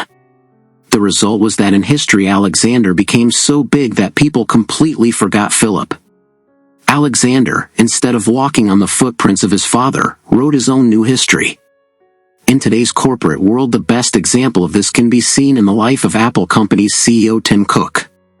When Steve Jobs died, the entire world had accepted that Apple will now end, because Steve Jobs was such a great visionary whose place no one can take. When Tim Cook took the chair of CEO, he used this rule very wisely. He did not try even a little to copy Steve Jobs. Jobs were very aggressive and focused on products. Cook chose his completely different path. He put his entire attention on operations, supply chain, and services. He made the atmosphere of the company quiet and organized. If Cook had come on stage wearing clothes like Steve Jobs or talking like him and tried to impress people, people would have mocked him. Cook, in his own way, made Apple the first trillion-dollar company of the world. He, by coming out of the old shadow, raised his own new empire, and proved that the new way can also be equally powerful. So how do you include this extremely necessary rule in your life? The first step is, make your own new identity. If you are taking the place of any old and very famous boss in any office, never copy their way of working. Make your completely different image. If they were too strict, you adopt a little quiet attitude. If they talk too much, you work by remaining silent. It should look clear to people that now a new person is sitting on the throne, who has his own separate status. Second step, erase the old atmosphere and the old memories. When you come into power at any new place, first of all change the old rules and the old things there.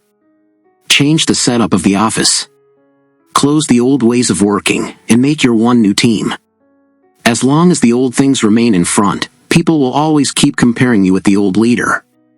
You have to completely finish that old memory. The new system will be the first proof of your strength. Third step, decide new scales of your success. Never fight on the goals made by the old leader, because their people have already seen one record. Set completely new goals and new targets for yourself, which no one has even touched before. When you achieve victory in a new field, no one can compare you with any old player. Always remember that by walking on the path made by someone else you can never become great. Make your path yourself, and force the world to walk on the new rules made by you. Law 42. Strike the shepherd and the sheep will scatter. In this game of power, behind every rebellion and every groupism often the mischievous mind of any one person is there. When in the office or group people start becoming against you, never make the mistake of fighting with the entire crowd. The crowd has no mind of its own. It walks on the signals of the clever leader. If you waste energy in explaining or fighting with the crowd, you yourself will become weak. The real rule of power is that you have to silently identify the real mastermind hidden behind the crowd. Remove that instigating person from the path. Isolate him, or completely expel him. The moment you strike on that main leader, the entire crowd, without support, will immediately scatter. Uproot the real root of the trouble. The remaining work will happen by itself, and you will not have to fight any battle.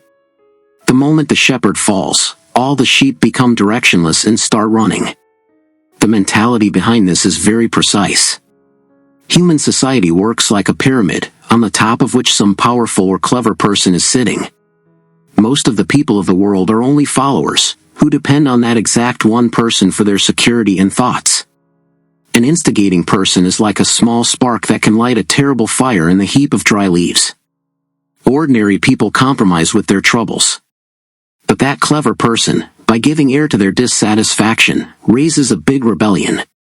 If you debate with ordinary people or show strictness, you unknowingly increase the strength of that mastermind. But the moment you remove that main leader, all the fear and courage of the ordinary people breaks in one stroke. Without the leader, the followers become completely directionless and helpless. A wise player never cuts the branches. He directly strikes the axe on the root. The most terrifying example of this rule in history comes from the story of the Spanish invader Francisco Pizarro. Pizarro had reached to capture the vast Inca Empire of South America with only 168 soldiers. On the other side, the Inca Empire had a dangerous army of 80,000 soldiers. If Pizarro had fought directly with that army, his soldiers would have been cut in one day. But Pizarro was a cunning player. He had understood that the strength of this vast army is settled in only one person, and that is their king Atahualpa. The Inca people considered their king the sun god. Pizarro called a clever meeting, and suddenly attacking with deception, directly made the king a prisoner. The moment their god came into the control of the enemies, the invincible army of 80,000 completely scattered without fighting. Pizarro had struck only on one shepherd, and the sheep of Lox got scattered. He captured the entire empire without war. In the history of ancient Rome also a very frightening and precise use of this rule can be seen. In the 2nd century before Christ in Lusitania, which is today's Portugal, a very fearless and cunning rebel leader Viriathus had made the nose of the Roman Empire troubled. Viriathus had prepared a very fierce guerrilla army. He, by entangling the Roman armies in the mountains and forests, badly defeated them. Even the vast and powerful army of Rome had become completely helpless in front of him. After fighting for years and wasting a lot of their money, the Roman generals understood this thing that they can never defeat this rebel army in face-to-face war. They saw that this entire army has no existence of its own. They are only crazy behind the charm and the magical leadership of Viriathus. The Roman Empire completely changed its strategy. They bought some close companions of Viriathus through a lot of temptation and money. Those traitors, in the darkness of the night, murdered Viriathus while he was sleeping. The next day, the moment the rebels got to know that their great leader is no longer in this world, all the passion and all the courage inside them ended in one exact moment. Without their shepherd, that fierce rebel army immediately scattered, and Rome, without fighting any big war, took that entire area forever in its control. So how do you include this rule in your life? The first step is, identify the real mastermind. Whenever any big group stands, or the trouble is coming again and again, do not react immediately.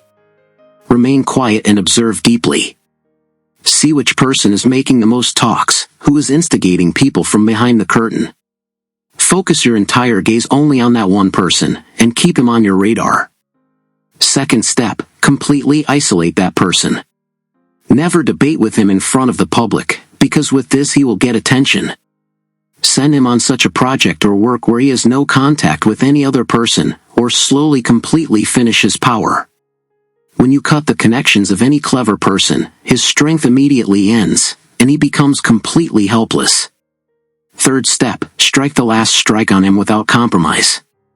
Never make any compromise with the person who is hatching conspiracies. In this game there is no place for mercy. Once you make him weak, completely remove him from your path so that he cannot stand again. Always remember that if you only wound the poisonous snake and leave it, it will certainly bite back. Strike directly on its head, and finish the danger forever from the root. Law 43. Work on the hearts and minds of others. In this game of power, if you force people to accept your talk, the result will always be rebellion.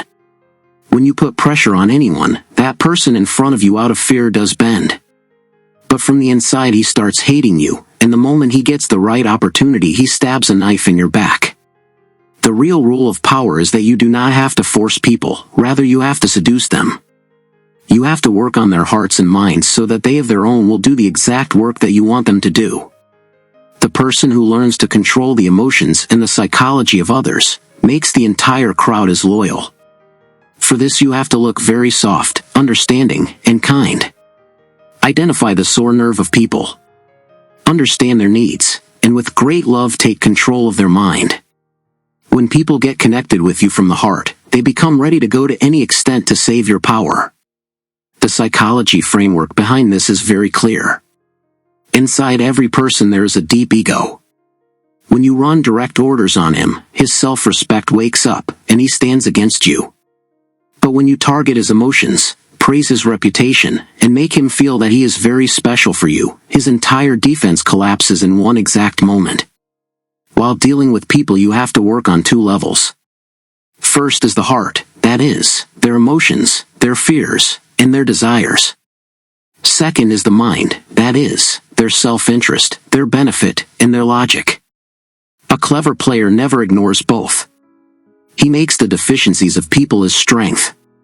When you talk of the benefit of others, they become ready to accept every condition of yours. Do not force people to bend, rather lure them in such a way that they themselves come running behind you. A best example of this from the modern tech world comes from Google's employee management strategy. In the early days when Google needed the most brilliant engineers and minds of the world, they were not attracting them only by giving high packages, because the same salary big companies like Microsoft and IBM were also giving. Google prepared a completely new framework to win the hearts and minds of its employees. They started giving free luxurious food in their offices, sleep pods for sleeping, gym, and 20% free time in the working hours, where the engineers could make any project of their will.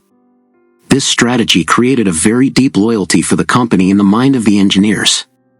They felt that Google is not only using them, rather is completely taking care of their comfort and their future. The result was that the smartest people of the world of their own will started working day and night for Google.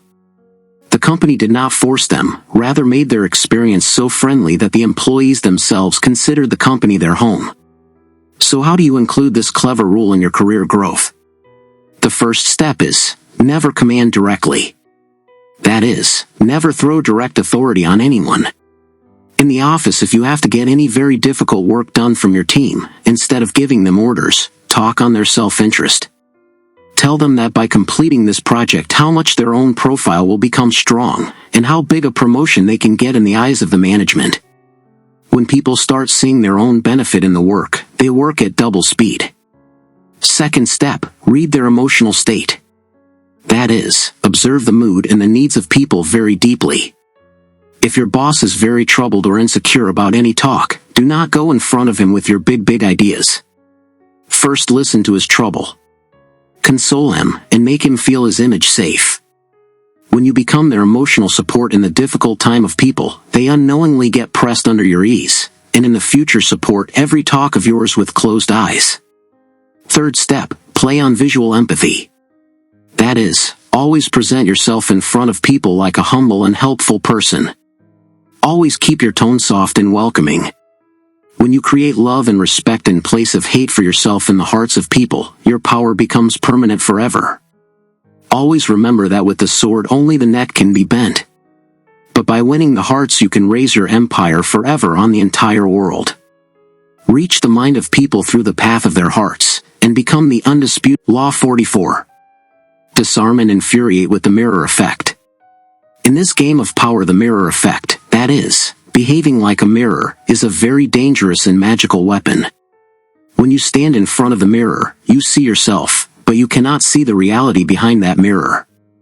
In the exact same way, when you in front of your enemies or your targets behave exactly like them, they become completely disarmed.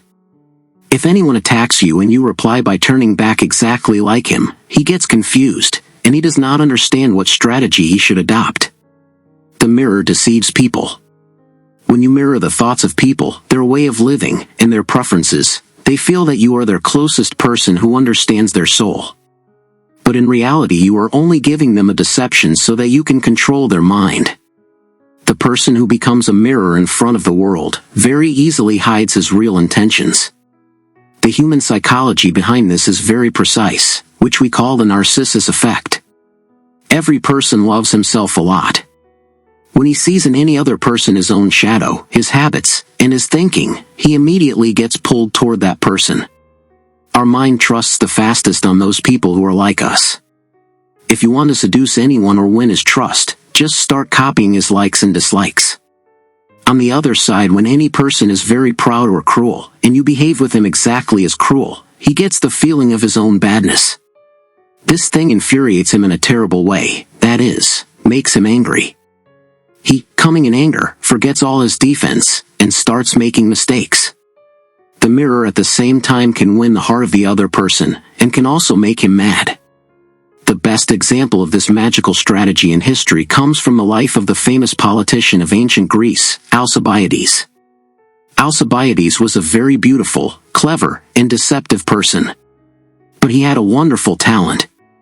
In whichever city or country he went, he became exactly like the people of that place. When he was in Athens, he lived a very brilliant and expensive life, because the people there liked luxury. When he was expelled from Athens and he went to Sparta, he immediately changed his form. The people of Sparta lived a very strict and ordinary life. Alcibiades started bathing with cold water, sleeping on the ground, and eating simple food. The people of Sparta started considering him their biggest hero. After that, when he went to Persia, he mirrored the luxury and the royal style there. The king of Persia also became crazy for him. Alcibiades never showed his real identity to anyone. He was only a mirror that showed the other person the exact thing that they wanted to see. For this exact reason he made the most powerful empires of the world dance to his signals. In today's corporate world and marketing, the best example of this can be seen in the advertising strategy of brands. Big companies never sell their product directly, rather they use the mirror effect. In their advertisements they show exactly the same lifestyle, the same troubles, and the same language that their target customers have. When any customer sees that advertisement, he feels that this brand is exactly like me, and understands my troubles. This is the narcissus effect that makes the customer crazy for that brand. In the same way in office politics also this rule comes very useful. If any manager of yours does too much micromanagement and troubles you, instead of debating with him, start mirroring his every small talk. Ask him again and again for every small work, and send him so many emails that he himself gets troubled. When you show him the mirror of his mistake, he himself steps back. So how do you include this excellent rule in the framework of your life? The first step is the neutralizing effect. That is, make the other person ineffective with his own move. When any competitor attacks you by adopting any new strategy, you also adopt the exact same strategy. When you copy him, he becomes blind and does not understand what you are thinking. This quiet copy of yours finishes all his confidence. Second step, use of the narcissus effect. In the office or in business, whenever you meet any new client or powerful person, very carefully observe his body language, his way of speaking, and his preferences. Then during the conversation slowly repeat those exact things. When the other person sees his own reflection in you, he will start having blind trust on you. He will feel that both of you are parts of the same team. Third step, the moral effect, that is, make people feel their mistake. If any person is behaving badly with you, and even after explaining again and again is not accepting, stop giving him sermons. Start behaving with him exactly the same way as he behaves with you. When he gets to taste the poison sown by himself, he will get the real feeling of his mistake. Always remember that the world is a very big mirror. Show your enemies their reality, and by showing your friends their favorite form, take Law 45. Preach the need for change but never reform too much at once. In the world of power, everyone accepts that change is very necessary with time. But in real life, a human being is a very big slave of his habits.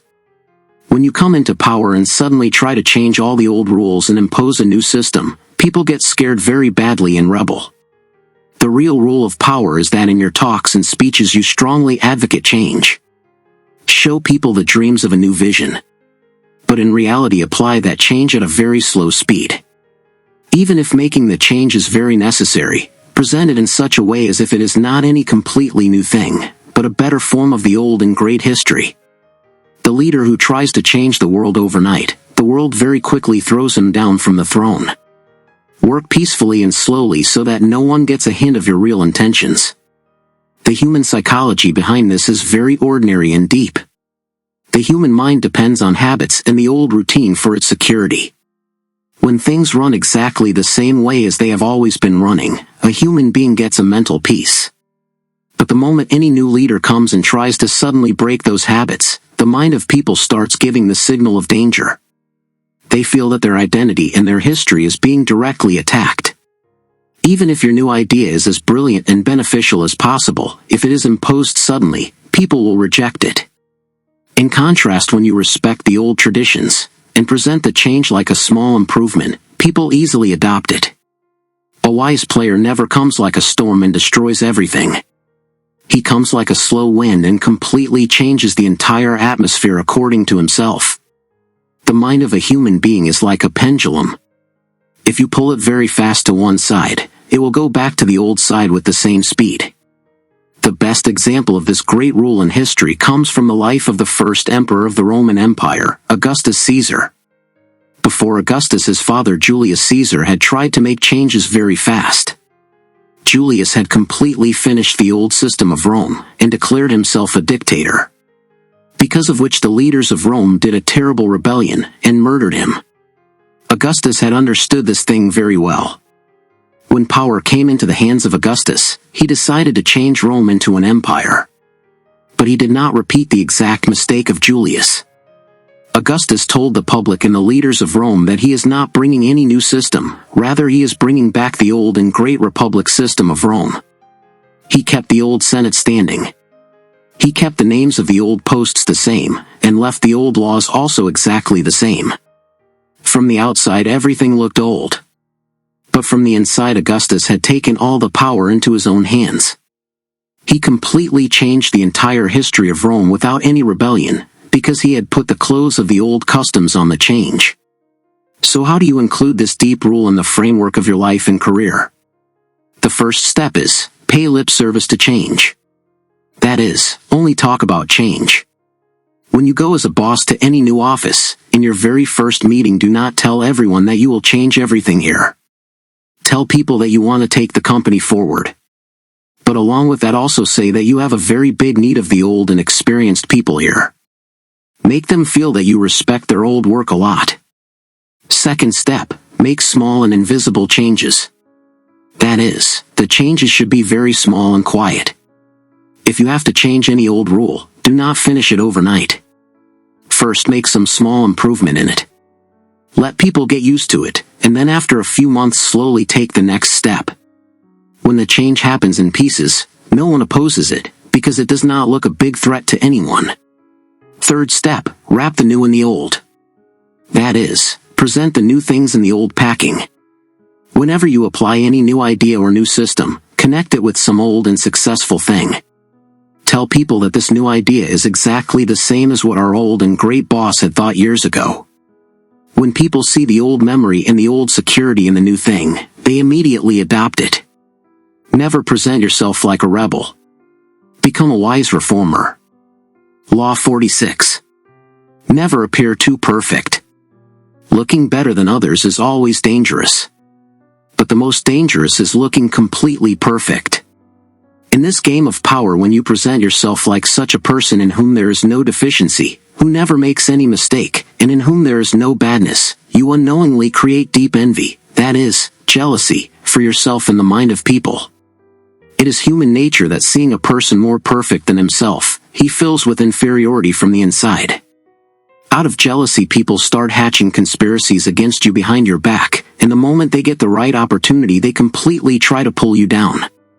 The real rule of power is exactly this, that you deliberately have to keep one small deficiency of yours, any ordinary mistake, or any simple habit visible in front of the world.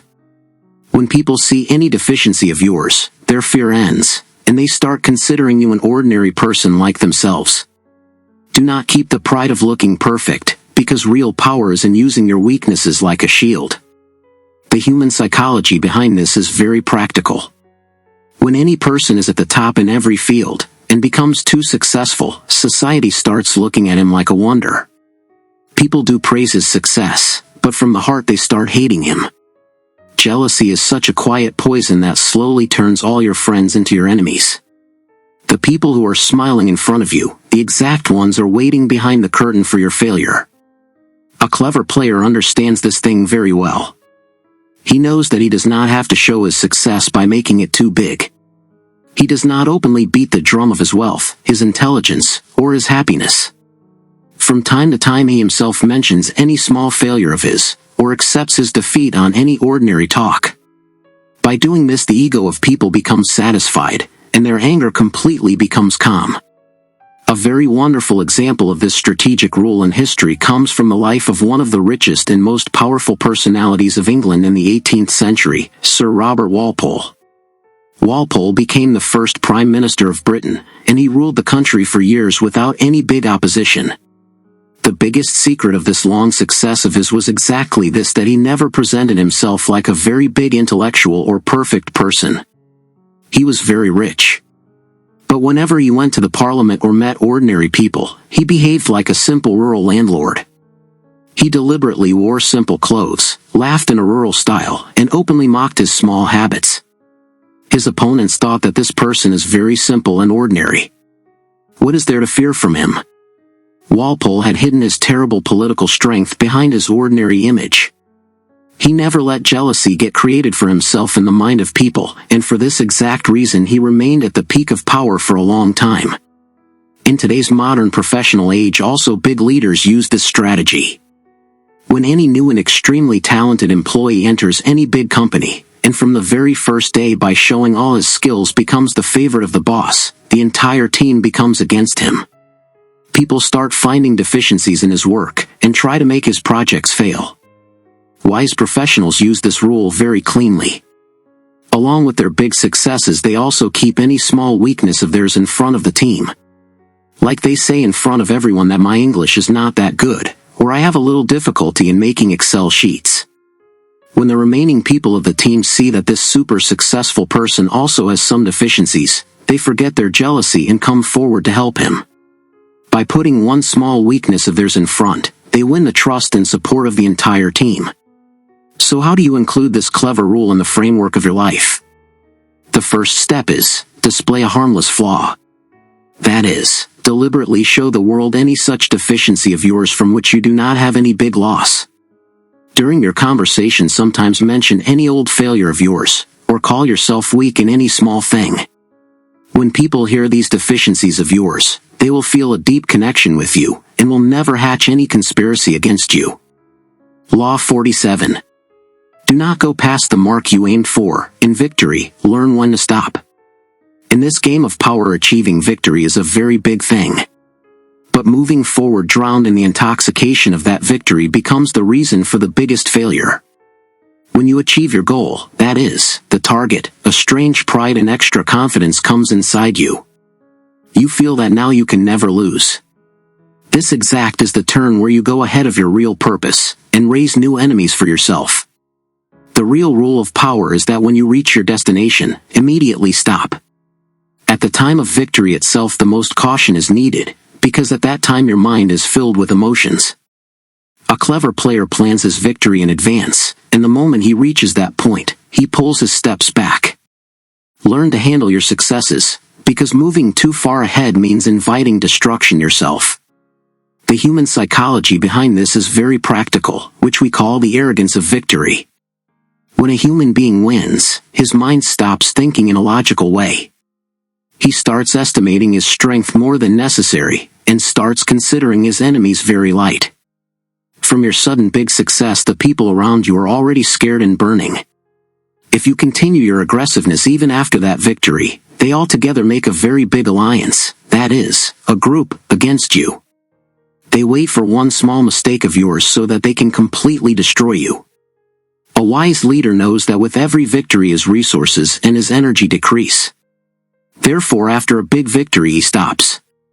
He strengthens his position, and gives society the time to accept his new status. Stopping is not weakness, rather the preparation of the next big move. A very precise and modern example of this from the modern business world comes from the life of Uber company's co-founder Travis Kalanick. Travis was a very aggressive and bold leader. On the strength of his stubbornness and power, he made Uber the biggest ride-hailing app of the world. Wherever he went, he broke the local rules, and completely crushed the competitors. This strategy was very successful in the beginning.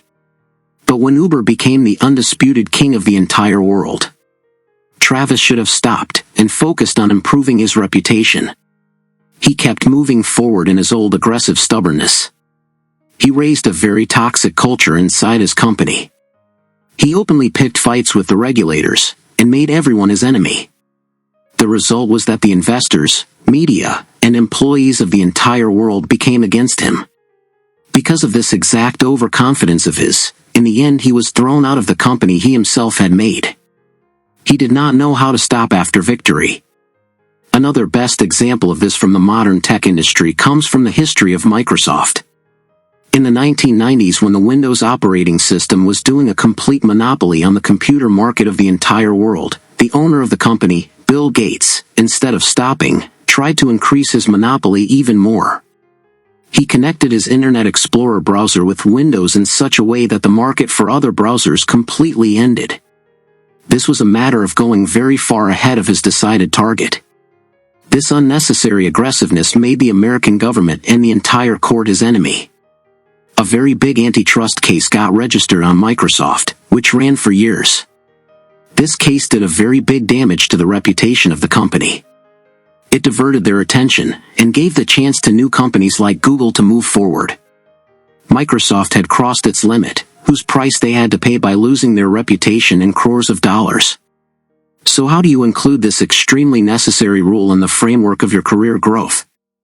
The first step is, set a firm goal before you start. That is, decide your limit even before stepping into the field. Whenever you work on any new project or deal with any competitor, first of all write and keep that till which position you have to reach. The moment you touch that target, immediately become quiet. Celebrate your victory very peacefully, and completely avoid the useless greed of moving forward. Second step, solidify your position.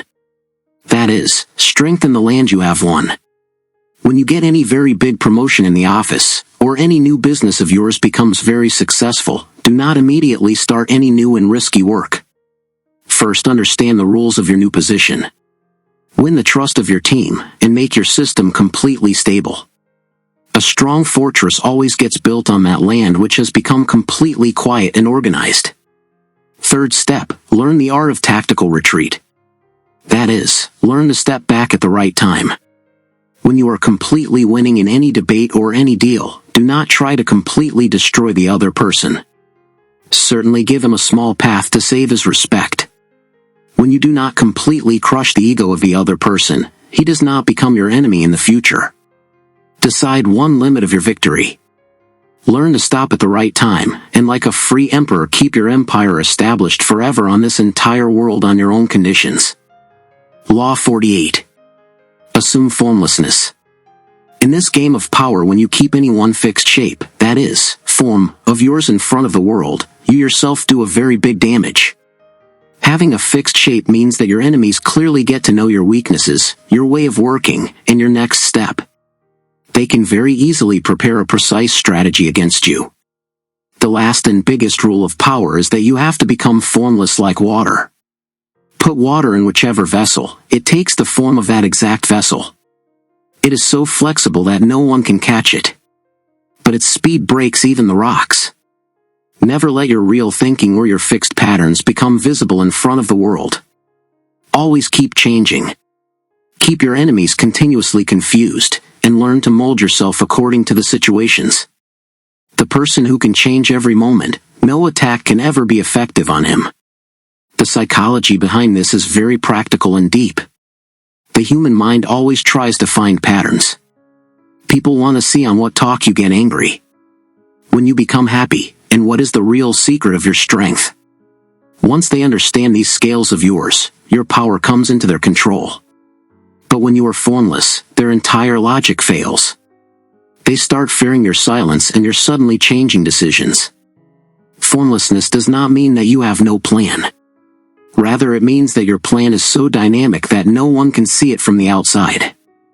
You have to keep a deep stability inside yourself. But for the outside world, you have to remain completely invisible. When the enemy tries to strike on the air, he only wastes his energy, and in the end himself gets tired and accepts defeat. A very brilliant example of this from the modern business world comes from the history of the Netflix company. When Netflix began, it did the work of sending DVDs to the homes of people through post. If they had considered themselves only a DVD rental company and remained stuck in that exact shape, they would have been wiped out forever from history like the Blockbuster company. They showed wonderful formlessness. The moment the speed of the internet increased, they immediately changed themselves into a streaming platform. When they felt that only showing the films of others will not work, they themselves started making their original shows and films. Today, when the competition has increased a lot in the streaming market, they are also spreading their feet in the field of gaming and live events. Netflix never bound themselves in any one fixed definition. They kept changing with every wave of time, and because of this exact flexibility, they are still the kings of this entire industry today. Another best example of this from the tech world can be seen in the business framework of the Amazon company. In the beginning, Amazon was a small shop that only sold books on the internet. If Jeff Bezos had limited the identity of his company only to an online bookstore, he would never have become the owner of such a big empire. Bezos made formlessness his biggest strength. He slowly started selling every single consumer product. After that, when he felt that the technology is changing, through Amazon Web Services he took control of the cloud computing market of the entire world. Today, Amazon is not only an e-commerce company. It is a logistics giant, an entertainment studio, and a tech powerhouse also. Amazon has no one fixed shape. They reach every place where there is the possibility of profit and power. They flow like water, and completely fit themselves in every new business model. So how do you include this last and most sure rule in the framework of your career? The first step is, be adaptable to change. That is, always remain ready for change. Never say in the office that I can only do this work, or my way of working is only this. Whenever any new management comes, or any new technology comes, first learn it, and change yourself according to the new system.